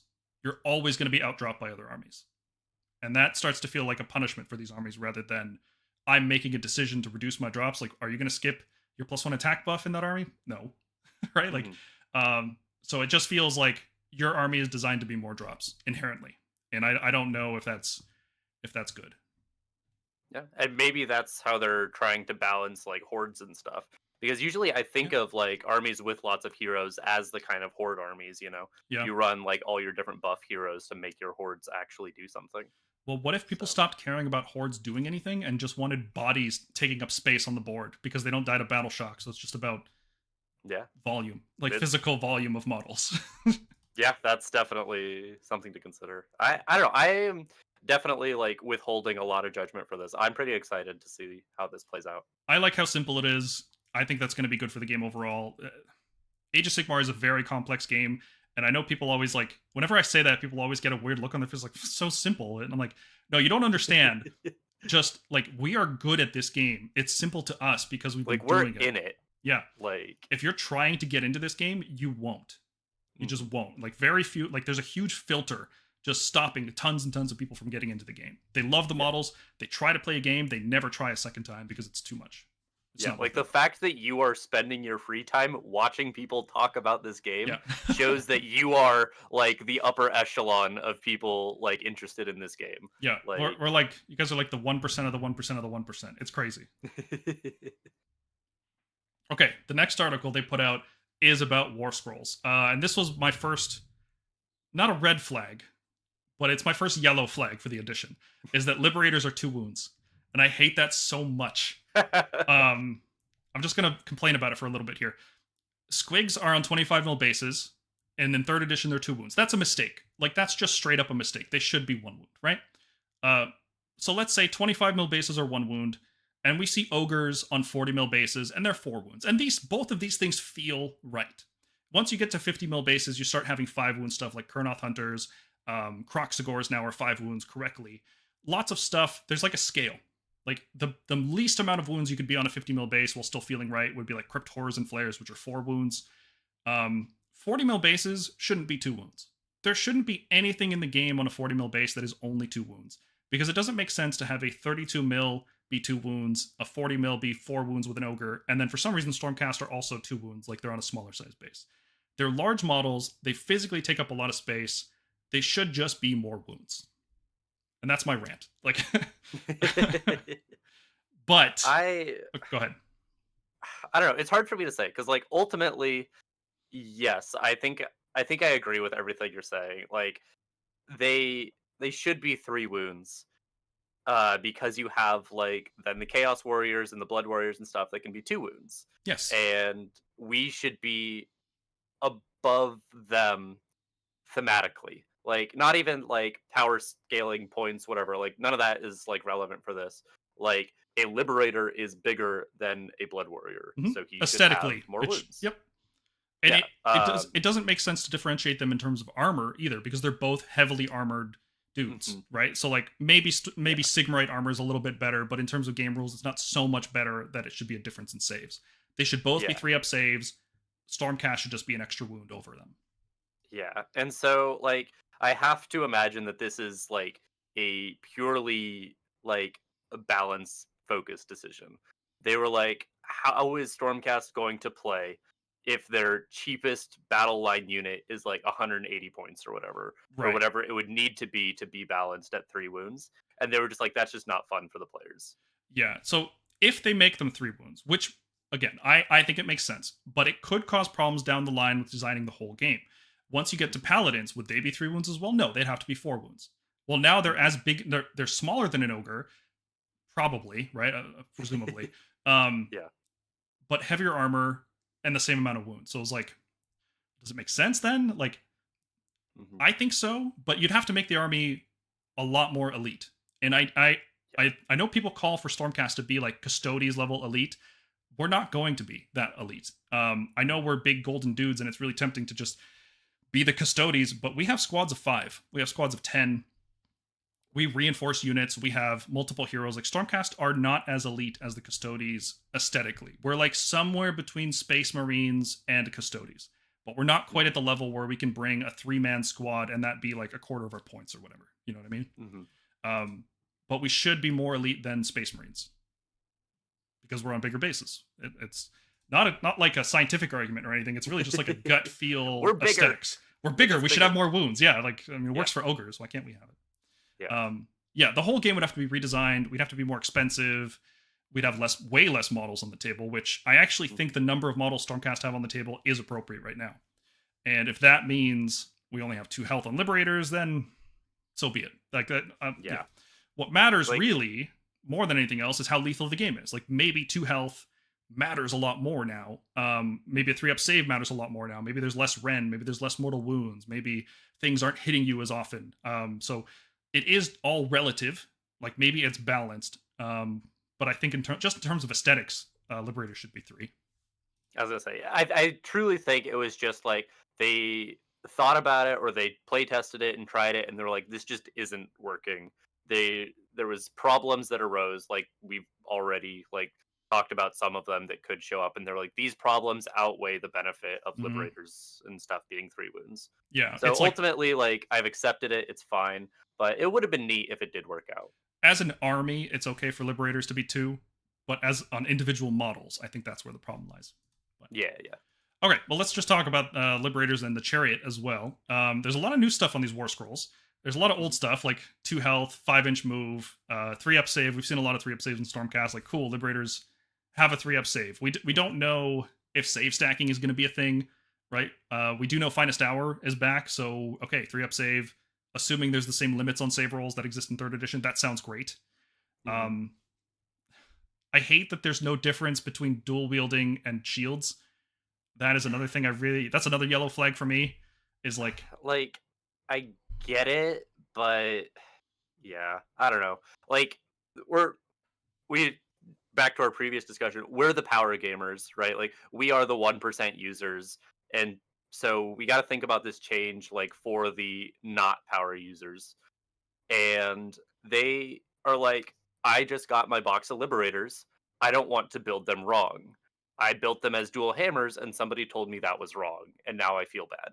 And now there is no wrong option to build. I get that when you have a difference between hammers and swords, or like when you take the Quester kit, and the Quester has, some models with paired swords, some models with a big 2-handed axe, but all of it's the same profile, and you're like, oh, cool, easy to use. I can just go for pure aesthetics. That's great. All of that feels good, easy, simple. But when it comes to the difference between an offhand weapon and a shield, I feel like it's just a different thing, Yeah. It shouldn't be the same profile. Like, why did I equip my guy with an extra weapon versus a shield if it doesn't mean anything at all? Like, this, I think, is a case of the rules not matching the aesthetic. And I think as much as you can, models should do what they look like they should do. And if you have a dude with a shield next to a dude with 2 hammers, and they do the exact same thing, that is just weird. And that's not a good thing. Yeah, ultimately I agree. I like, as much as I make the argument for like the new players and stuff, it's ultimately I think they should do different things, and I almost feel like, why'd they make the dual wield option at all? Like, just make them have the shield option. But I don't know. I'm not a fan. I've also seen people criticize the size of the hammers, and I'm just going to say this categorically: you're all wrong. The hammers are awesome. They should be bigger. Like, they're not big enough. They're so huge. Yeah. So you can also bring grand hammers, but not on the prime for some reason. So if you have properly built Liberators this edition, you just can't use them because.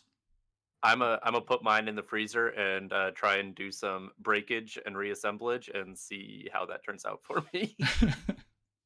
Okay, what else we got going on here? Control is now a stat. I didn't mention it in the other one because I wanted to talk about it here.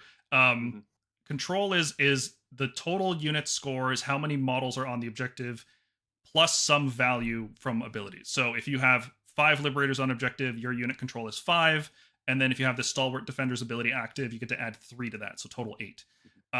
This is probably, I hope, the mathiest thing we have to do this whole edition. I hope there's not too many modifiers like this, because this this +3, the value of your control changes based on how many models are on the objective, right? It's not 3 per model, it's X per, with 1 per model +3, which ends up being a little bit mathier. It's not that bad. I'm not trying to make this like a big concern or anything, but like in an edition where it seems like they're trying to get rid of all the unnecessary calculations of battle shock and things like that, this kind of stands out to me. Adding to the score rather than adding to each individual model's control seems weird, and it's hard to explain why it feels weird. Yeah, I like, I'm sure many people really read this wrong the first few times I read it, where it was add 3 to your control characteristic. And I I don't know, even though now I'm reading it correctly, and instead of counting as 20 on your home objectives, you count as 8, I'm still not sure, like, if it matters, like, how much that actually changes. When do you Because, care that like, much about objectives wholly in your territory? yeah, and, like, when you do care, it's usually you care that you're more than 5, at least in the current edition, because then you will keep it from monsters, you will keep it from the 5-man teleporty squads, you'll keep it from heroes, and so, like, as long as it's more than 5, I really don't think it matters that much, from, like, a balance perspective. And so, Yeah. yeah, I don't know, it's kind of a weird, like, weird way to do it, but ultimately, like, I think it's fine. Yeah, it's also the other breakpoint that you care about. It's usually 5 and 10, right? Yeah. Because especially we've seen Nagash's control 10. It seems like bigger models are going to be worth more than just 5 these days. Mhm. But 10 is another breakpoint, and this ability doesn't get you over that breakpoint, even with full size squad. Like you have to reinforce the unit, and then this ability allows you to get past that 10, which is like probably 220 points of Liberators versus 100 points of Clan Rats or whatever. You know what I mean? Like, and this Mhm. is only on your home objective, which I'm going to rant again. Liberators should not be defending home objectives. That is not lore accurate. Liberators are meant to liberate the realms from chaos. They are meant to go into enemy territory and liberate the people from chaos. So this should not work the way it does. This is a flavor miss on all levels, I think. Yeah, I can agree with that. Unless it's just like, I don't know, maybe all redeemers have this. This Like, is what Vindictors should do. yeah.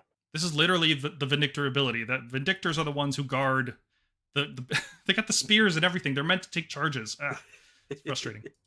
All right, keywords. We've got 2 different lines of keywords. This is something 40k does. They have like gameplay keywords, which are things that matter in the game when you're looking at synergies and like roles and things like that. So instead of having a battalion define what infantry is, like a little panel next to the battalions in the General's Handbook define infantry, it's just on the war scroll now, which is great. It also says champion, which okay, cool.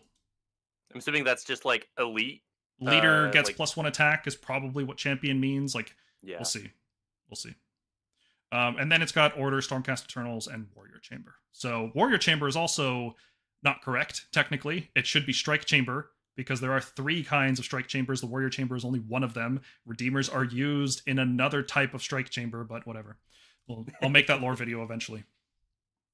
Overall, I'm disappointed by the Liberator War Scroll currently. But as more time goes on, as I hear about the game getting less lethal, I'm more okay with it. It looks like a strict upgrade from what they're currently doing, which isn't saying much because they're currently not doing much. They're just dying and getting recycled with Call for Aid, which they won't even be doing that anymore. there's always going to be something better to recycle now. So I'm ready to call Liberators a downgrade. But if everything else is getting downgraded even more, then I'm okay with that. Yeah, it's an interesting, like, decision, because the War Scroll as is like pretty much a strict upgrade. Like, there's like War Scroll to War Scroll, this one's better. But it's like Liberators in our head as Stormcast players, we're like, Liberators should be these awesome elite dudes that are not equivalent to a Blood Warrior. But I don't know, in gameplay, it seems like that's what GW is really pushing us for. It's like they're Blood Warriors in units of 5, and I don't know. I think we kind of need to like make peace with that. I don't know. It's hard to say. Mm-hmm. Yeah, we'll see. We'll see what the rest of the book looks like. If there's actual synergies, then this could end up being better in the right context. The Chariot also looks like it took a beating. Yeah. Control 2, so that hasn't changed. It's still on 120 mil base, and it's lost 2 wounds. It's down to 10 health instead of 12, which, frankly, I'm actually okay with that. I never really thought the Chariot made sense at 12 health. It didn't seem like it should have that much, right? The move, though, losing 2 inches of move, that hurts. Yeah. So now this is just 5 Liberators, right? Double the move, double the health, or same amount of health, actually. Yeah. The bow and the spear look about equally terrible. They're both just 2 damage per turn. The spear does get to fight twice if you're in combat, right? Like once per round, or sorry, twice per round you get to fight. Everything else looks just worse, right? Like the Griff Chargers, instead of Rend 2, they're Rend 1. Instead of hitting on 3s, they're on 4s now. The spear does no charge damage, which makes sense actually, because if you're looking at this from a game, like a balancing perspective, if you want to make players make a choice between the storm bow and the spear, which is what the kit says the choice is, but you also want the Chariot to do charge damage, then you should put the charge damage on the axe to normalize the damage across the profiles. That way you can actually balance the spear and the bow against each other. If the spear had the bonus damage, that means the bow has to be stronger to compensate. So if they want to keep the bow damage down, that means they need to put the charge damage on something else. I think that makes sense. I don't know if I like it that a spear doesn't do charge damage. It doesn't make sense for an axe to do charge damage. That's weird. Yeah, people have done comparisons of this profile to the old Chariot without the charge mortals considered, without Celestial Blaze and Power Through and all these things. The Chariot does about 30% less damage overall. Or sorry, 20% without the charge mortals, 30% when you account for the charge mortals. So that is very peculiar to me. The Chariot was never like a big hitter unit. It wasn't doing really significant damage, and that they nerfed it that much, that really shows maybe it's just hopium here, how far they're willing to go to reduce the lethality in the game. Yeah, the Chariot warscroll is very interesting in the implications for the rest of the game, because we have the commands that are really good on the Chariot. Being able to charge through the Chariot and like give it like pseudo retreat and charge or whatever is strong. But the nerfs the Chariot took were very impactful. Like, I think like this is rough. Like, and so it's hard to see, like, are these changes because lethality is going down, because they think the new commands are going to be so good with the Chariot that they had to nerf the Chariot like in response, or is this just like something that we can't really like, or is like a points Chariot specific thing or something? Yeah, I'm leaning towards it being a game-wide reduction in lethality. That's what I'm hoping for. Yeah, hoping is, yeah, that's the right word. I really, really hope that's the case. But let's talk about these abilities. So it still does charge mortal wounds. It's just, instead of rolling the charge and then rolling the mortal wounds, it's all just, if you charge, roll a single dice, you either deal 2 or 3 mortal wounds, or 0, which is cool. Yep. It speeds things up if you're using multiple Chariots. I also just like that they're willing to nerf charge mortal wounds, because charge mortals are way too good in 3rd edition. Yes. I know that's what ogres do, and I don't want ogres to be weak, but charge mortal wounds conceptually are very, very strong in this game. They're either way too strong or completely useless because you hit 60 zombies and it didn't do anything, right? So they need to be normalized, and then other sources of damage need to be higher. Let's say, like, pull the power out of the charge mortals, put them into something else, or like in the case of the Chariot, you just pull the power out of the charge mortals and the melee damage. Other things on the War Scroll, it does have this Celestial Blaze ability, which uses a new command we'll talk about in a sec. When you power through, you deal 2d3 mortals instead of d3, and it moves an extra d6. So this is what the Chariot is supposed to do now, is it's supposed to be a command point dump that charges into enemies and then powers through them, and hopefully, the way the rule is written, maybe you can pile through enemy models and then steal objectives. And then, charge again the next turn with a counter charge, maybe. And dealing 2d3 mortal wounds in a game where everything's doing less damage, that actually does seem very impactful. So I don't want to say the Chariot is worse, because it depends on the context.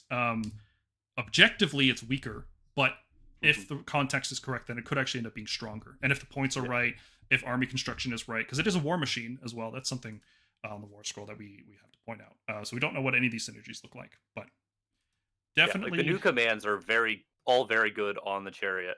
Mhm. And presumably the Chariot can actually use commands now.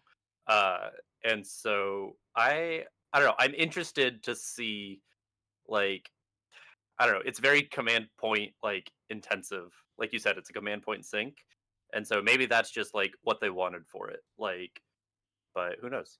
I Mhm. got a lot to see still. Wow, we got a lot of viewers. I think it's the most we've ever had. 87. Damn, 87, nice. Welcome, really good. guys. That's awesome. Thanks, guys. I'm gonna do that YouTube thing where I tell you guys to like, click the like button or something. I'm always terrible at that. I'm like really bad at promoting the channel.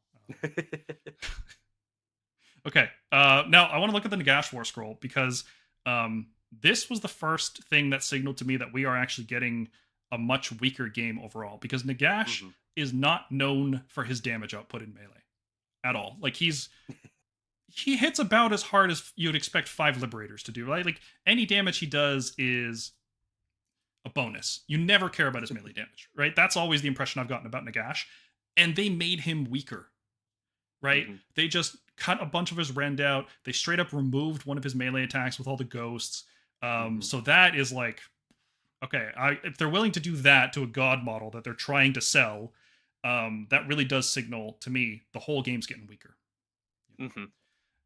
There's a lot of Yeah, I interesting think stuff. Nagash is a better indicator of like power level of the game than like the Chariot. Because the Chariot like really plays with all the new stuff a lot more than Nagash does. Nagash is Mhm. just like he gets like one or two like cool things like from the commands, but really he's about the same. And I think he is maybe not significantly weaker because I think he has a lot of upsides on this scroll. But I do think this scroll is a downgrade from his current scroll. He's been through so many different designs. I think this is actually going to be his strongest one overall. Even though the War Scroll does seem weaker, I Mhm. think this is actually going to end up being the strongest version of Nagash we've ever seen. Because there's some really busted stuff on here. Like, Yeah. for example, his rallying ability there, Supreme Lord of the Undead. Once per battle, you can just bring back any unit that's been destroyed. Yep. Not even, unless there's some clause about replacement units having to be half the models, which doesn't seem to be the case because the Stormcast one that revives a unit says it has half the models. So he just Mhm. straight up brings back any reinforced unit back to life, Mhm. which Yeah. is absurd. Um, Very, very strong. I assume any unit set up in a turn cannot move. Otherwise, this gets even more ridiculous because the unit can move and charge and fight normally. You killed 4. This is the Bone Reaper's War Scroll. Maybe there's a different one for Flesh Eaters. Maybe there's a different one for Soul Blight. But bringing back 4 Morghast that get to move normally and charge and do all their ridiculous stuff is just like, it's a lot to kill them the first time. Bringing back 4 of them is just insane. Yeah. First name, last name, I know who you are. Asks in the chat, what's power level? Yeah, that's a good one. His battle damaged ability here, it says while this unit has 10 or more damage points, subtract 3 from its power level. And there's no reference to power level anywhere else in this war scroll, so what the heck is it? My theory on this is that it is the wizard 9 keyword at the bottom of the war scroll.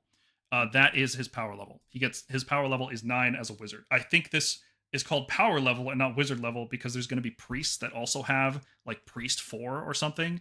Like I could totally see Ionis being like a level 3 or 4 priest or something. And the reason why they're wording it this way, we have no idea. But if you guys are ready for some random speculation from Paul again, I have a feeling that the number of spells you cast in a round is what your wizard level is or your power level. So Nagash here is wizard 9, and we know that there's an ability to cast spells in the enemy turn, right? Would you design a game where Nagash can cast 9 spells in his turn and then 1 more in the opponent's turn? Probably not. You probably want to constrain that so that the total number of spells per round is 9. And that includes countercasting. That includes any spells you would cast outside of the hero phase because, like, this spell says hero phase, your hero phase. So presumably there will be spells you cast outside of the hero phase. Whereas most wizards will say, well, you can cast 5 spells per turn. Most wizards say 1.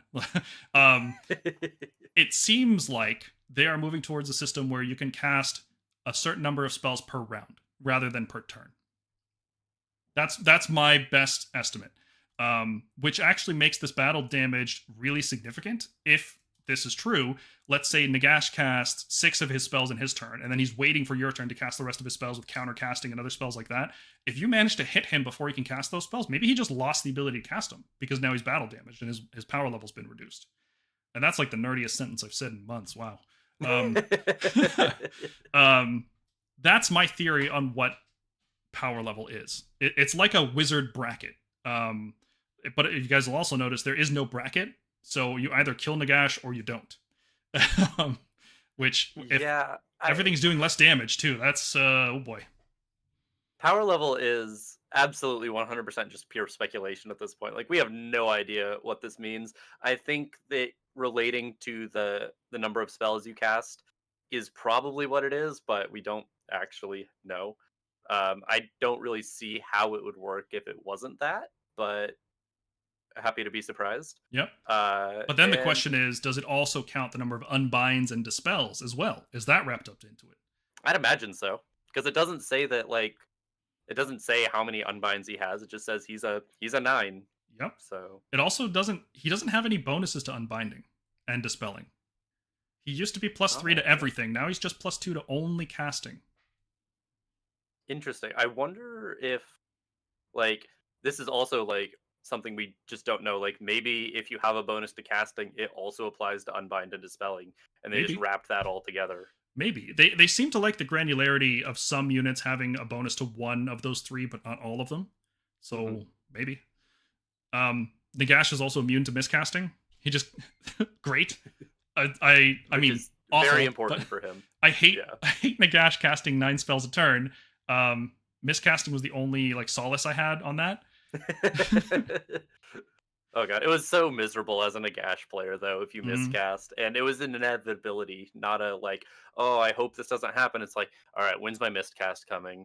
Because you're casting like 40 spells a game. 1 in 36 chance you cast 40 spells a game. You're gonna hit it at least once on average, right? Yeah. And it could be the first spell. I think that's a very good change for Nagash. Yes. It lets him not get gimped by the core rules of the game. Yeah. What his Hand of Dust is no longer a spell. It's now a rampage that he uses every single turn.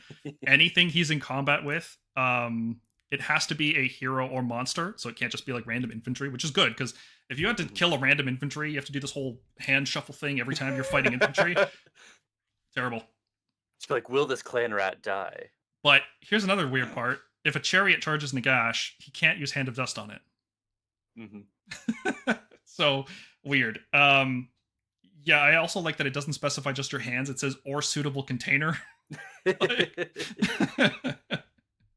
funny.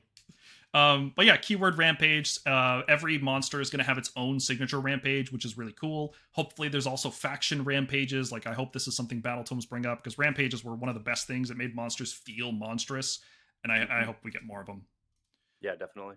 What other stuff is there to mention here? Oh, the spell. So like I said, it says your hero phase, which means there's probably going to be spells outside of the hero phase. I think this spell has to specify your hero phase because countercast says you can cast a spell as if it was your hero phase. So all of this seems to be pointing towards casting spells outside of it. It specifies you have to roll 2d6, which is weird. They've never specified that in a spell before, which means is every spell going to have a different casting value? Like, okay, that's kind of cool, right? Makes spells a lot different for sure. Yeah, like the fact that it says you roll 2d6 is really weird to me.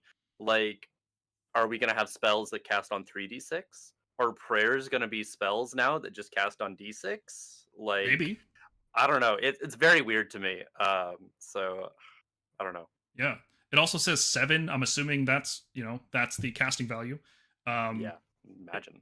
It's kind of weird that the casting value has like a ring of all the different realms around it. Like I was looking at that. I'm like, does this mean anything? I don't think so, but maybe. It's usable in every realm. Maybe there's some spells that don't. I don't know. That would be wild. Yeah, or it could just be nothing. It could just be a weird artistic flourish on an otherwise pretty plain war scroll. Yeah. And then, so what this spell, you can cast it any number of times. You have to pick a different unit each time. If you pick an enemy wholly within 18, by the way, which sucks, wholly within 18, they take D3 mortals. If you pick a death unit, you can either return up to 3 wounds or give it a 5-up board. So basically, every unit in Nagash's army round 1 is a 5-up board. And then after that, every unit in your army takes D3 mortal wounds. Cool. The wholly within 18 for an enemy unit is so feels bad. I can't believe they brought that back. Like, I got a good friend who's a big Slanesh player, and they had some ability, some spell, I couldn't remember what it was, that was wholly within 18, and it was like unusable because your opponent can just be, oh, wholly within 18? Yeah, all right, Lumineth players know all about overwhelming heat requires an enemy wholly within 24, and it's like, it's so easy to stay out of it. It's crazy. Yeah. And so I'm shocked that they brought that back because nobody liked it. Like, even playing against it, you were like, wait, I can just avoid your spell by being one toe out of it? Okay, I guess. Yep. Artorias Rex says it's just the Winds of Magic. Yeah, but the Winds of Magic don't really exist anymore. They've coalesced into the realms. So it's like, that's where the realms got all their names from, is like, it actually was the spirit, it was the wind of fire and all that stuff. So it's a little different context in Age of Sigmar now. Wizards don't draw on the winds anymore. They draw on the realm power itself. So who the hell knows what this means? So they shoved a bunch of keywords down into the keyword section. So War Master, Unique, Hero, Monster, Wizard 9, Fly, Ward. I'm glad that all of these are keywords. I hated looking at the pitch battle profiles and seeing like single, unique, battle line if this, battle line. It was so messy. It was just so unnecessary. And like, because there was so much stuff for each unit, you had to have like a whole page of this. Whereas now, like, all you have to do is unit, point cost, and you can have like 4 or 5 tables across a page, and it'll be so much cleaner. Stormcast won't be 2 pages anymore. One thing I hated about keywords was like, I would be like reading through one, and then I would be like, wait, did that say they were a priest? And then I would like have to go back and check, and like through like all the different like fluff keywords, it's like, okay, yeah, you're like Hammers of Sigmar, you're like some Lord Celestin or whatever. Oh, you are a priest. Okay. Yeah. Like, yeah, we'll see. If Nagash casts 9 spells per round and his unbinding is reduced from that, this will probably be the weakest version of Nagash. Yeah. If you had to give up a cast to unbind, that'd be brutal. Yeah, that would probably make Magic supremely weak in this game. If you have to give up casting to unbind, we'll see. Yeah, that'd be wild. Yeah, like imagine like every matchup against Croak, you just stop casting spells. You just only unbind. Yeah. All right, moving on. This weird game of chicken where they're both just unbinding. Feel like you're not going to cast any magic. Yeah, well, you aren't either. Yeah, that would. You know what? I'll take that for the loss of Dispel Scroll. I will take that as a trade. All right, Dylan. Let us talk about commands because we kind of been tiptoeing around it. Commands look insane in this edition. Hopefully you guys can see that on the screen because I could zoom in, but it might break a bunch of stuff in the live stream settings. So let me know if you guys can see that. Commands are way easier to use. There's no more totem, no champion requirements, no hero requirements. Every unit can just use commands, which is great. Makes the game simpler. I personally would have preferred if they went the opposite direction where only heroes can issue commands. I think that would make the game more fluffy and thematic, but also way harder to play. So yeah, I like this way more. Like, it really sucks, like, when you're playing against someone and be like, wait, they can't issue commands, and they're just like, oh yeah, I guess they can't. Like, I mean, think of the Chariot. Like, we complain about the Chariot all the time. Why can't it issue commands? Yeah. So. Yeah, I just always lean towards more narrative stuff as opposed to gameplay stuff, but yeah, fair you enough. can't go forever with that mentality. Like, you have to at some point care about the gameplay too. So it's fine. I'm not too upset about it. Let's take a look at the ones they've changed from the last one. All out attack and defense are the same. Use them exactly the same way. Still last the same amount of time. Rally has been completely redesigned, right? And instead of reviving, like, you roll a dice per model, you just roll a flat number of dice of 6, and then for each 4-up, you get to either return a wound or heal a wound. Which means no more rallying storm drakes. You can just heal them. Can't revive them anymore. For now. We'll revive storm drakes, just you wait. I hope. Yeah, so this is a combination of the old rally and heroic recovery, because heroic actions are gone, heroic recovery is gone, which, thank God, I hated heroic recovery. It was better when you could use it in combat, and then they just made it like only good against ping mortals, which is what I like to do right now, so I hate heroic heroic recovery. Okay, so yeah, rally. 1 unit per turn either heals on average 3 or returns on average 3. But the cost of using rally is so much higher now because some of these commands are insane. Like every army is going to want to countercharge. I'm pretty sure every army is going to want to redeploy. Every army is going to probably want to power through. Magical intervention seems insane. So rally is looking worse. But they're better. You better believe there will be ways to buff this with certain armies, right? Like all those armies that have 4-up rallies will probably roll, I don't know, 12 dice or something. Like they'll have ways to modify this. That would be a very dwarfy thing to do to make them stubborn and kind of come back up like that. Yeah. So I'm a huge fan of the rally changes. I think it is so much better than the weird, crazy stuff that we had now where it's like you just like get tons of stuff back, or like you're just fishing for 6s on like a Dracoline unit or something, or Storm Drake unit.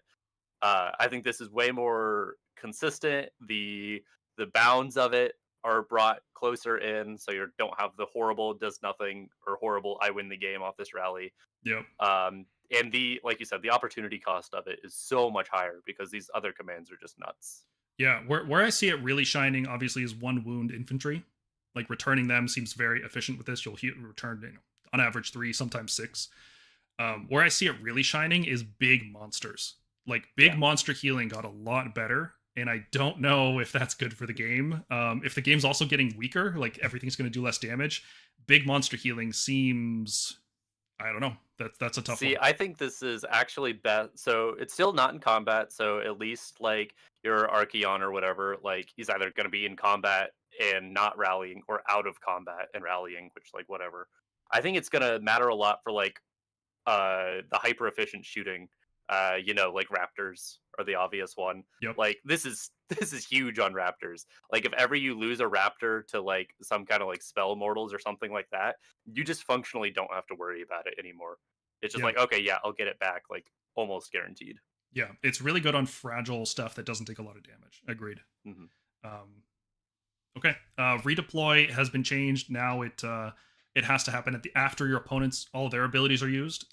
And again, moving and running, all that stuff is abilities. So this will happen functionally at the end of the movement phase. There is no, from what we can tell, there's no end of phase anymore. There's just the phase, and there's an order of your opponent, the player taking the turn does everything, and then the other player does everything.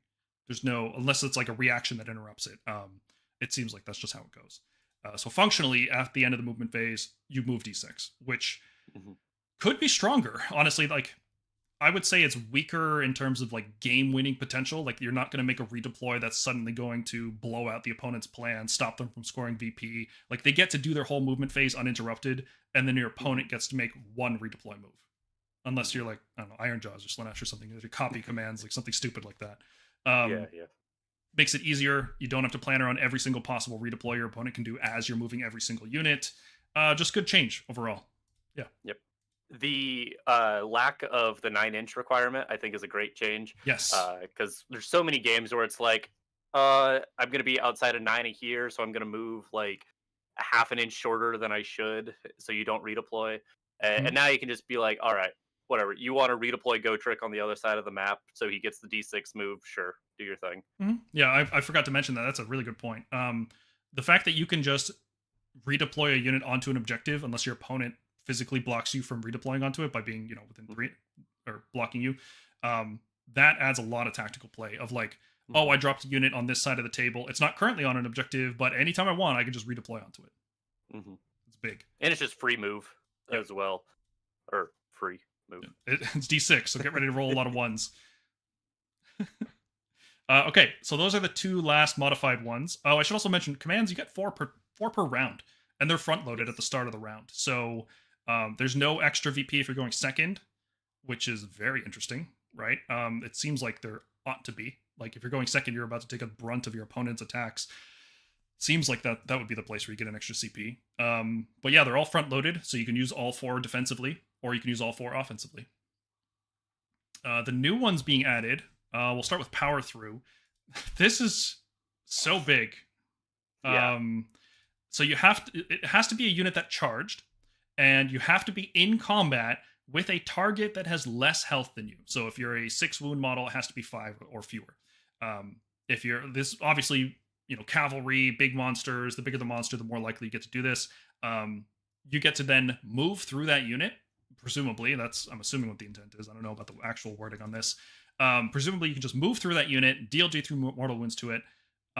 You can't finish in combat with something unless you started in combat with it, but otherwise it's a free unrestricted move. You can end in combat, you can end out of combat. It's up to you, whatever you want to do.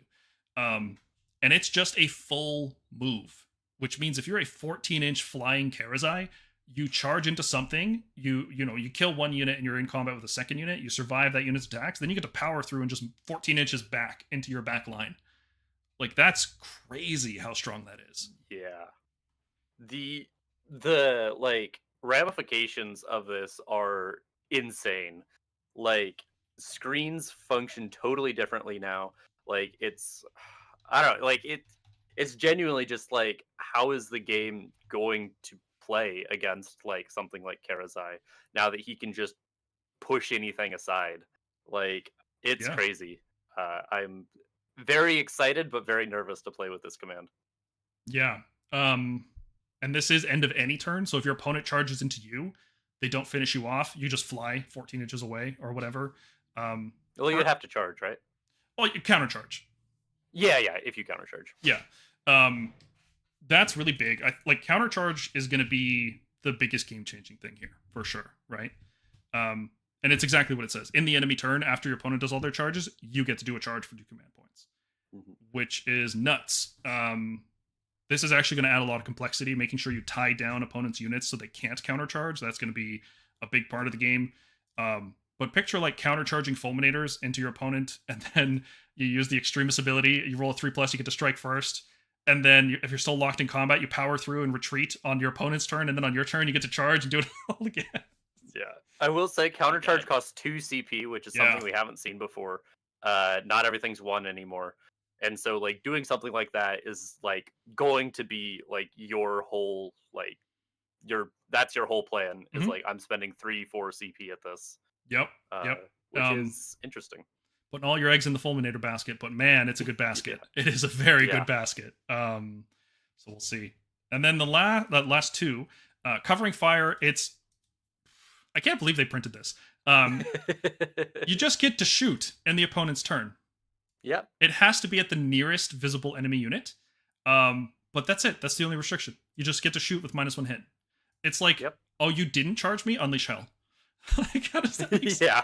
It's like, hey, die. And it's like, wait, what?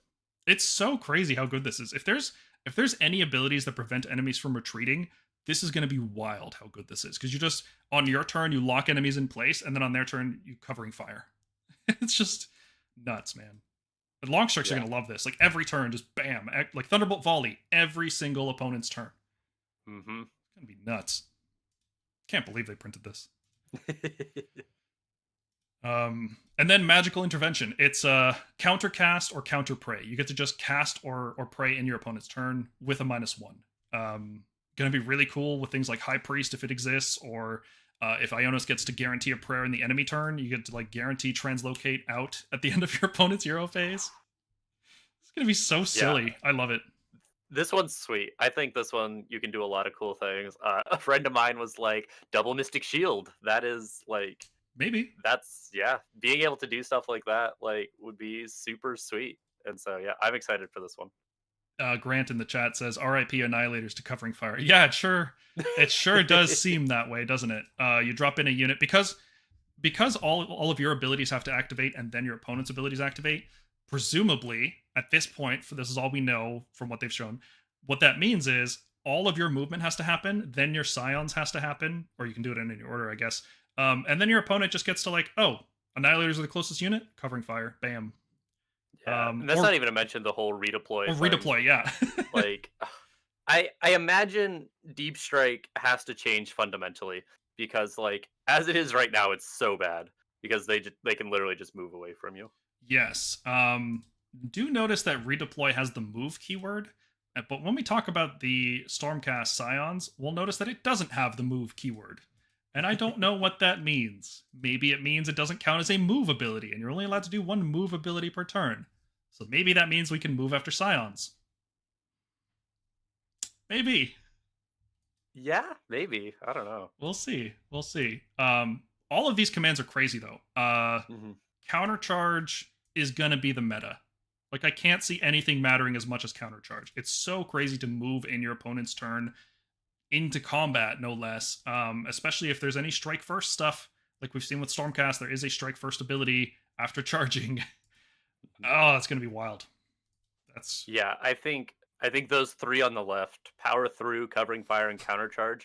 I think every single one of those is so crazy strong, and I think countercharge costing 2 is absolutely like extremely relevant because necessary. yeah. There's no way this would have been balanced at 1.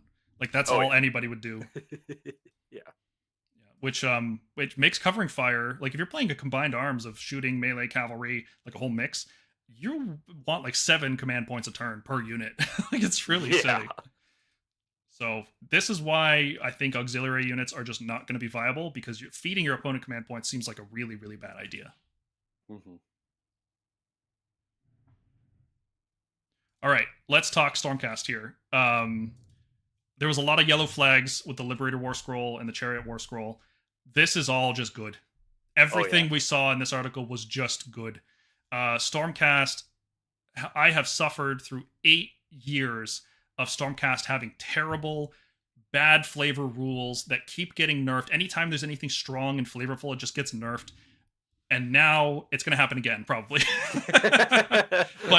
but these are actually on point. All of these abilities are good. So we have 4 battle traits, even though we really have 3.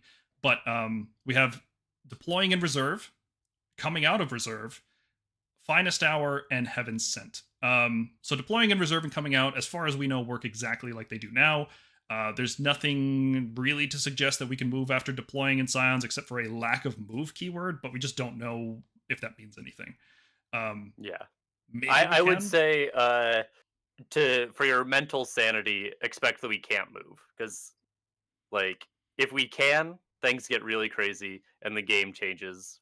But they've never let us do it before. So not for a long period of time. Yeah. Flesh Eaters get to do it, but not Stormcast. Other armies get to, just not us. But maybe now's our turn. Maybe now's our time. So all that stuff is great. Actually, having reserves is really, really big because objectives are a lot smaller. It's really hard to completely zone out people landing on top of objectives when everything is slower and objectives are so much smaller. Now we can drop Liberators on the edge of these 3-inch objectives, and it's actually a lot more likely that we'll be outside of 9 of enemies. Whereas before, if you wanted to be outside 9 of enemies, there'd still be room to drop on objectives, right? If you're standing on an objective, opponents can't deploy within 9 inches of it. So it's better in some ways. Like if you're aggressively trying to stop your opponent from getting on objectives, it's better. But if your opponent's trying to stop you, it's worse. So we'll see how it shakes out. Their finest hour has been removed as a heroic action, and it is now just something every single Stormcast unit can do once per game. That's just awesome. Can we take a minute to gush how awesome that is? Oh yeah, it's so good. I am so ready for this. It's like, I love it so much. It's just like, hey, this unit +1 save, +1 to wound this turn, and it's just value on all our stuff. Nobody else gets to do it. This is ours. I am loving this. Yep, all smiles. It is a little bit weaker, right? Because you can't use it defensively. It has to be on your turn, and it's only +1 to wound for combat attacks, which means you can't like supercharge your shooting units. But I think that's actually good, because if you could use this on shooting units, you would never use it on melee. Because you'd have to optimize your shooting turn every single turn. Like shooting would be balanced around having this active. And also the save rolls don't really matter if you're shooting, right? Like if you use this on a shooting unit, the only thing you probably care about is like covering fire and countercharge. So probably not that relevant. So I'm actually happy from a gameplay mechanics perspective that it's only for combat attacks. And in terms of narrative, like fluff, this really fits. The idea that Stormcast should have like powerful melee units that go in, have one big heroic turn, and then die.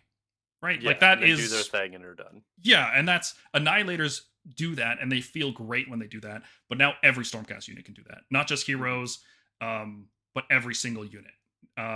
Which is great. This is awesome. Like they nailed it with this. I love it. Oh yeah. it is weaker than the other one, right? It doesn't work on ranged attacks. So like if you're Tempesters, for example, you want them to go into combat, they're not going to get +1 to wound on their crossbows. Hmm. But it's so cool. I love it. Yeah. And then it combos exceptionally well with our next ability, Heaven Sent, which is super call for aid because it works on anything that's not unique, anything that's infantry or cavalry. Hmm. Hopefully Stormdrake Guard or cavalry, but they might just be monster, right? But presumably this will work on Paladors, Dracoths, whatever the new cavalry is going to be. All paladins are going to be able to use this. You could reinforce a unit of like Liberators or something and then bring them back at half strength. Um, Hmm. Again, this doesn't say move, so this might you might be able to move after doing this. We don't know. But like you lost your long strikes, boom, here's half of them back. Like Hmm. you lost your 6-pack, here's 3 of them back. Like you lost 4 Tempesters, here's 2 of them back. If it works on Storm Drakes, that's going to be insane. You get to revive Storm Drakes. Hmm.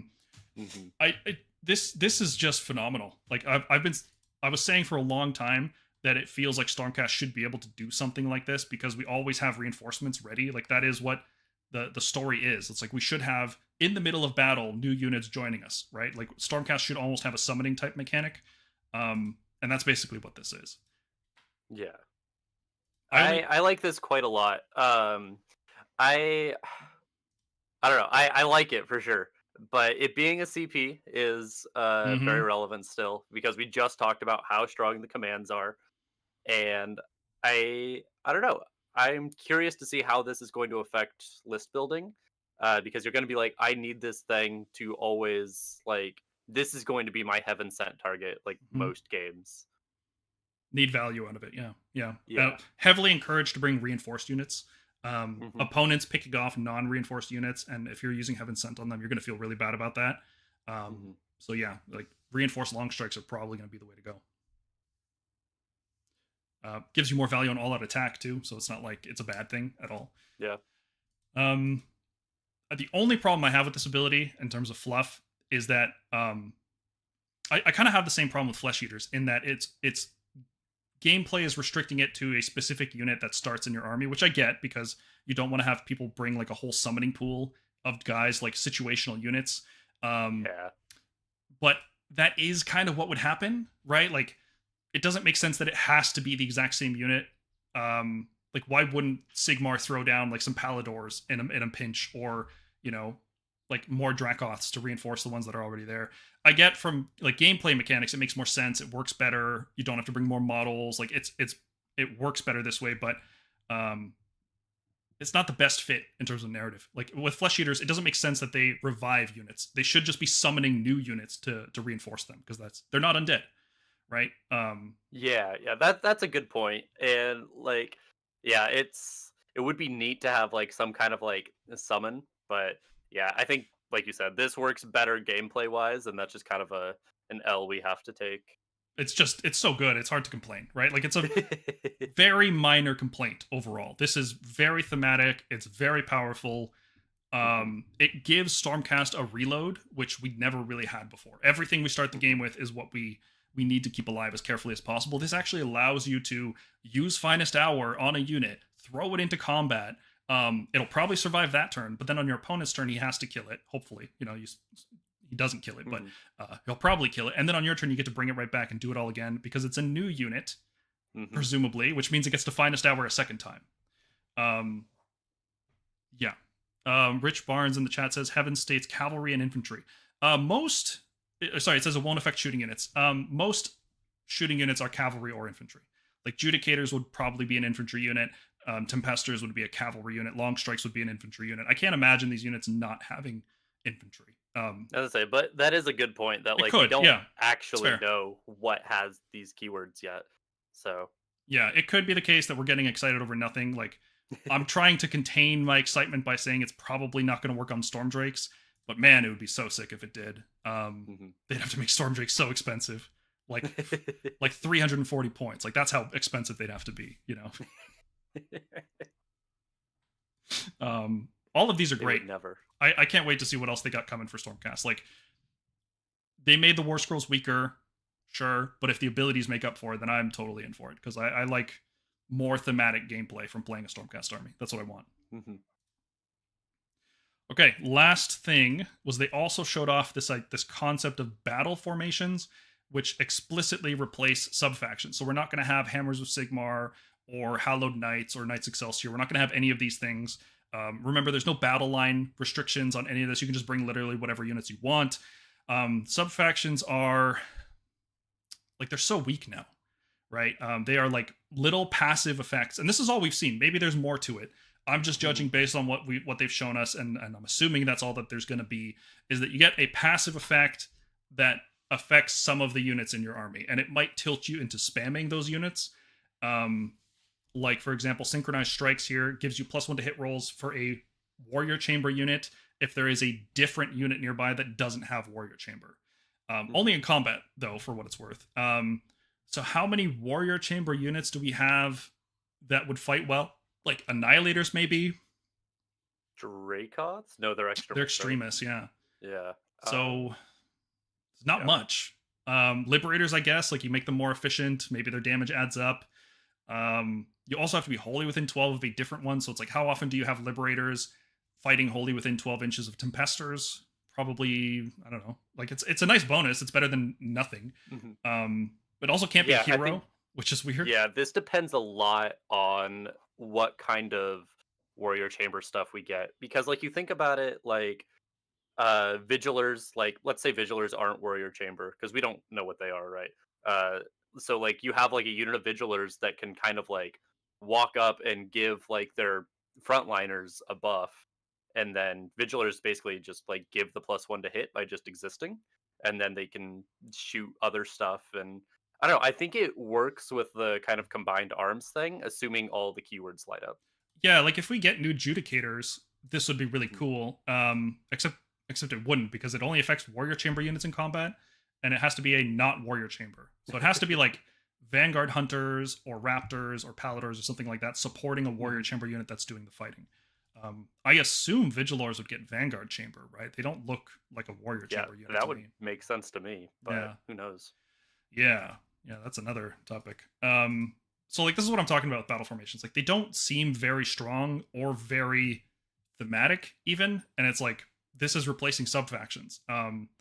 So I guess subfactions were too strong last edition, which I never got that impression. I always felt like they were too weak, if anything. Like there were a couple standouts, like some of them were because the rest were so weak that the few that were actually good ended up being really good, like relatively, but they still didn't feel that strong to me. So the fact that they're making subfactions weaker and less flavorful and more about the fighting style rather than like your dudes are from the city of Excelsis and this is how Excelsis comes to war. But now it's like, no, every city of Sigmar has full capacity and fights in potentially the same way, which doesn't seem right to me.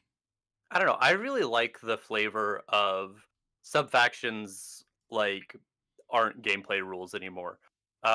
Because like for Stormcast in particular, we have all our heroes that are Hammers of Sigmar that we never really got to use because they were Hammers of Sigmar locked. And so even if they were better in other ways, they're just like, no, you can't use them. They don't like them. Which like I didn't really like. And also like, let's say like, I'm trying to think of the way to word this. All my stuff is painted one way, right? But you have different play styles that you want to do. And so you would change between the different subfactions all the time. And so it's like, I don't, whether I'm playing Hallowed Knights with this list or Hammers of Sigmar with this list, now narratively, that doesn't actually matter. You're just switching to a different fighting style, which is what you're doing. You're taking different units, you're playing your list differently. Yeah, for Stormcast, it can make sense because every Storm host has every chamber in it. They have different numbers of it, but like Astral Templars has a Sacrosanct chamber, Knights Excelsior has a Vanguard chamber. Like every Storm host has every single chamber. So for us, it can make sense. It's like we view it as, well, okay, now my Hallowed Knights are playing with an Exemplar chamber or a Thunderhead host within the Warrior chamber. Like we're swapping chambers, but like it doesn't make sense to have Bastion fighting alongside Gardas. That's the kind of thing that we're losing here, is like the unique characters and being locked to specific Storm hosts made sense narratively because you won't find Hammers of Sigmar units in a Hallowed Knights army and vice versa. like they can happen. It's not like they never interact with each other, but it's like Mm-hmm. the Hallowed Knights do their own thing. They don't ask for reinforcements from Astral Templars to come in all of a sudden. So we're losing that, and that's more pronounced in other armies. The cities example, I think, is the biggest one. Like, why does every city now suddenly fight the exact same way and have access to all the same resources in all the same way? If anything, the city's subfaction abilities weren't strong enough, and they should have been pushed further to really differentiate what your army wants to do. Because too many of the cities are just so weak. Like, there's no real incentive to build any particular thing. Like, but that's that book has a lot of issues.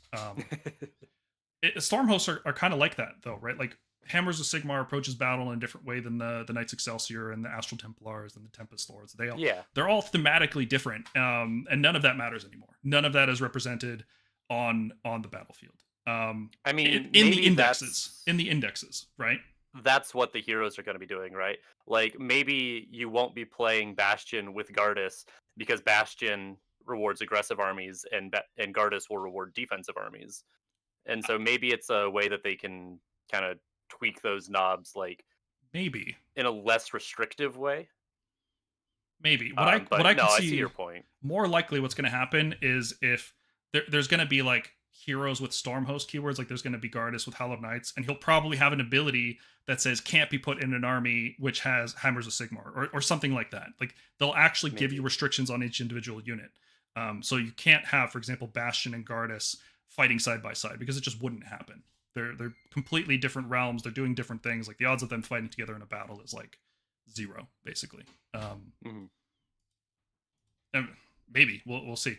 But I was gonna say, and they might just be like, you want to build the narrative, you got to play the narrative. Like, as far as competitive gameplay goes, we're not going to worry about it. It's the kind of system that they can reintroduce with regiments and with other battle formations, because they told us there's going to be 4 battle formations for every single army in the index. But that also implies that there could be more in the battle tome. So there could be like, this could actually be a good system for developing subfactions more closely around playstyle. So like, not all Hallowed Knights fight the same, right? The Hallowed Knights, like every Stormhost, have multiple chambers, and each one's led by a Lord Celestin, and each one has its own fighting style. So there could be a good opportunity here to have like Gardas' Steel Souls. That's a battle formation, and when you play Gardas Steel Souls, you get this bonus specifically, which influences their fighting style. That would be different than just playing Hallowed Knights, because there could be a different Hallowed Knights battle formation that doesn't have Gardas in it. I don't think we'll go that far. That's way too much work. But it's possible. The other battle formation that showed off here is the Lightning Echelon. And both of these, by the way, are callbacks to previous editions. It didn't really matter in 3rd edition, but these existed in 1st edition and 2nd edition, so it's a cool throwback to them. The Lightning Echelon was always like, there were 2 kinds of battalions for the Extremis chamber. One of them was Concussors and Tempesters, I believe, or I don't know. Two of the 4 Dracots would charge in and break the line, and then the other 2 would come in and clean it up. And the Lightning Echelon, I believe, was the cleanup crew. It's hard to remember it all. I don't remember. I gotta make that lore video. But this ability is really, really strong. It allows you, once per turn in the combat phase, to pick a friendly Extremis chamber unit that charged, and on a 3+, it gets strike first, which is wildly strong, because you can countercharge into this ability, which is like, if you countercharge 4 Fulminators and then roll that 3 up to strike first, game, right? That's just so brutal. Yep. Like, being this as an ability, like, not considering countercharge, is good. And then when you add countercharge into it, you're like, wait, this is actually just nuts. Yes. Yeah, because it doesn't specify, your turn, or if it's charged in your turn. It doesn't exclude countercharge in any way. So we have to assume this works off countercharge. Also worth noting, in the article, it specifically called out Storm Drakes, Dracothian Guard, and Star Drakes as Extremis chamber, which, again, that's a lore miss, unless they're retconning it.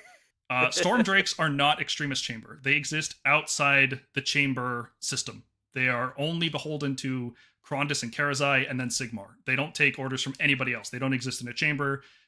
So it's weird that they're now Extremis chamber, but there's retcons, sure. Maybe it's just for gameplay purposes. It's hard to know. But yeah. Sacrifice your lore for the 3-up fight first. One of the biggest problems with Stormcast melee units was that we didn't have ways to fight with multiple units at a time, and our units aren't so durable that we can just survive any hit that we take. And when we take hits, it's like a big deal. Our damage falls off a cliff. Like when you lose 2 of your 4 Tempesters, like that unit does very little for the rest of the game. And that's why we always build lists with like a mix of shooting and melee, because, well, we can't really fight with 2 melee units at a time. One of them's going to die. Why would we bring 2 melee units when we could bring a melee and a shooting? And then we have the shooting guy keep doing stuff, and the melee guy doesn't get hit back. Like, it just works out. Now that's not a problem, because we can 3-up strike first with that. So you can charge in anything alongside your Extremis units, and you're incentivized to do that because of Finest Hour, giving you save bonuses and everything in case you fail the save roll. God, these rules are just so good. I love how fluffy and strong they are. I don't even care if our war scrolls get hit. These just feel good to use, and that's amazing. Like just like the thought of like having like a unit of fulminators and then like, I don't know, a unit of questers or something. You Finest Hour the questers, throw the fulminators in, they hit the 3-up, blow something out, and then the questers like move forward, and it's so good. I love it. I think these rules are very strong. And I am excited to see what else we got coming. Yeah, it's because this isn't it. There were some yellow flags earlier, but this is all good now. I'm quite happy with what I've seen. More thematically appropriate rules is the biggest thing. Stormcast have always suffered from not having thematic rules, let's say. It is a little weird that this is in the combat phase. I don't know how much you want to talk about speculation about how the combat phase works, but if this like going back and forth with abilities thing, like one player does all their abilities and then the other player does all their abilities, this just wouldn't work in that paradigm. So there has to be specific rules for the combat phase, because if attacking is an ability and all of your opponent's attacks happen and then you get to use your ability, well, strike first doesn't matter at that point. I think at this point, like the current system of one player resolves all their abilities and then the other does, I think that's just out the window. I think it's going to be active alternating abilities. Maybe. I don't know if that's right though, because in the redeploy section they said it has to be done after all of your opponent's moves. So I think it's like I go, you go for every phase except combat, and in combat that's when you alternate. I think that might be what happens. Maybe. I don't know. That is like such like rules granularity that like I think there's not like value in speculating on that until we actually see the rules. We'll see. I'm sure Madigan talked to Matt about this and got it sorted. Okay, that's it. That's all I had prepared for the slides today, and we're about to hit that 3-hour mark. So let's hang out with chat for a little bit, and then we can call the stream over for the day. So chat, what are you guys thinking about Stormcast, particular these rules? I mean, I'm so in love with Finest Hour. I love this ability so much. It's so good. I just want to put it on my shelf, like, and just look at it. Just a plaque that says Finest Hour. Yeah. Oncoming Storm doesn't say end of charge move, so you can charge, check for this, and charge another unit. No, like you pointed out, it's in the combat phase, so you can't, unfortunately, counter charge, see if it resolves, and then, keep going from there. It happens in the combat phase, which is, could be weird. We'll see. Just the power potential of counter charging into strike first. That's so stupid. It's so good. And like another thing that I don't know if we really touched on as much, but with CP being more restricted, it makes like inherently good saves and inherently good like attack rolls better, because you're not going to be all out defensing and all out attacking as often as you are this edition. Yeah, I'm also very excited to see them nerf every other unit into the ground. Like, I want to see Gits on 6s and 6s. Like, if Liberators on 3s, 2 damage per model is good, I want Gits to be like 1 damage per model on a 6-up hit, 6-up wound, no rend. I want to see that happen. I really do hope actually we have a lot less rend in this edition. It got really out of hand with the last few books. OBR, Gits with their mortals, Slanesh reducing your saves by like 1 billion. If everybody had like Flesh Eater levels of rend, I'd be totally okay with that. Yeah, I think Flesh Eater's level of rend is... It's hard to say that that's like where we want to be, because like, I don't know, like they have a really hard time like punching through saves if save stacking like exists as it currently does. Good. We're also like the army that loves save stacking, so it's also like we need to let our biases be known, right? But I do hope Rend goes down. Mhm. Well, we haven't heard anything about Mystic Shield. It could be that Mystic Shield is totally redesigned or removed outright. Yeah. Lord Castellan has currently been squatted, and there's no indication that he's coming back, except for the Lord Castellan in the Callous and Toll box, which isn't really a Lord Castellan, but whatever. So we have Not no my idea what our concern. save stacking actually looks like. It might just be all out defense and nothing else. Mhm. In which case, Ren 2 becomes insanely good, Yeah. right? Which means it should be more rare in terms Yeah. of balance. So I would hope that. Artorius Rex says, I'm hoping there's a formation that rewards combined arms, or is at least generic enough to make combined arms work well. Yeah, it seems like that's what they're going for with the Thunderhead host, right? Like, this is what some Mhm. people call combined arms, but usually when I say combined arms, I'm saying like a mix of melee and shooting, like different tactical units working in synchronicity to achieve a goal greater than their individual parts. So like you'd have like a chariot charge on one side, and then you'd have like another unit, come in as the hammer. That's what I would consider combined arms. But mixing chambers doesn't really feel like combined arms to me, especially because it only buffs warrior chamber. Yeah, I don't know. I'm not feeling that one. I hope that. I think Thunderhead Host can be the kind of like combined arms of shooting and melee, but it depends on where they actually land on the keywords for a lot of these guys. Yeah. Sharpshooter says they said they're lowering shooting ranges, but Chariot was unchanged. Yeah, that's a very good point. I'm going to go back to the Chariot War Scroll for a second here. Great. Its move went down, so technically it went down, The but the threat range went down, but the actual Yeah. range is the same. is the same, yeah. And that's interesting, right? Because this is a great storm bow.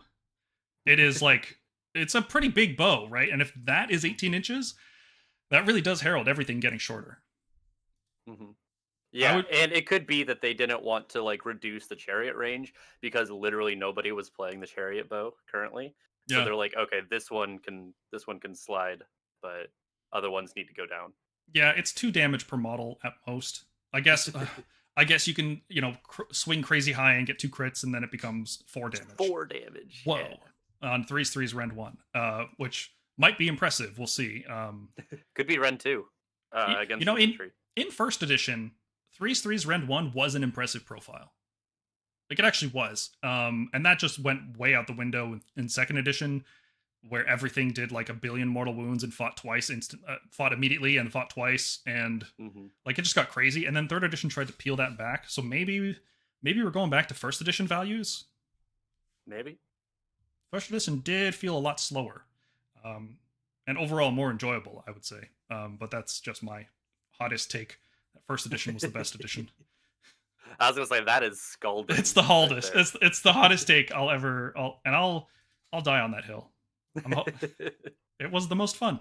It just was. Shooting dragons with my Bastillodons that I would summon every single turn with a slan. I just haven't had more fun than that. That's all there is to it. Like, yeah, he had this crazy battalion that allowed him to like double tap 3 dragons every turn, but like I got to summon a Bastillodon every turn, so yeah.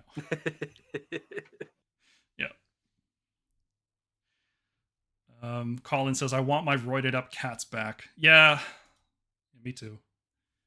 R.I.P. Yeah, we'll get them for a year, and then hopefully they'll reintroduce them in something new.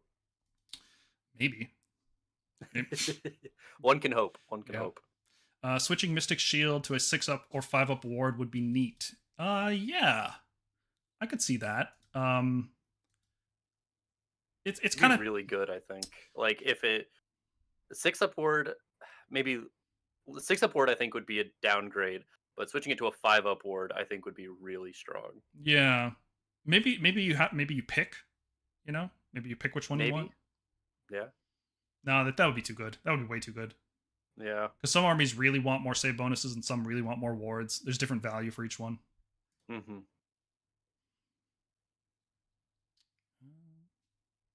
Oncoming Storm looks like a much better... what does this say here? Stupid YouTube is cutting this off. Much better Synchronized. Hard to picture a scenario to take Synchronized. Yeah, Synchronized Strikes seems much worse, because I can't imagine building a list that doesn't have Extremis units right now. Like, every unit we have brings either a Dracoth or a Storm Drake, or... I mean, if Storm Drakes count as Extremis, then probably Karazai and Krondys do as well, right? Yeah, I mean, I think like +1 to hit, like quote unquote across the board, like is strong.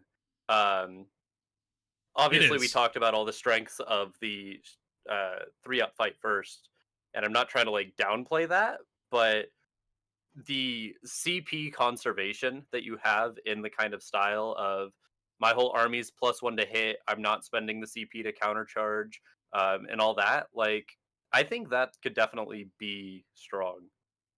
It is, yeah. Yeah. Preserving command points for other things. The thing is, the potential to swing games with Oncoming Storm is so huge. Yeah, Countercharging into fight first just wins the game. yeah.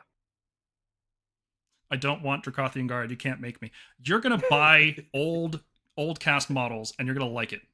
All right, that's just how it is. This is the addition. This is what we're doing. We're all Just kit bash them, easy. We're all countercharging with fulminators who are in a regiment with Bastion, and it's all one drop. That's it. We just have the Bastion and 4 units of reinforced fulminators. That's the list. What else do you need?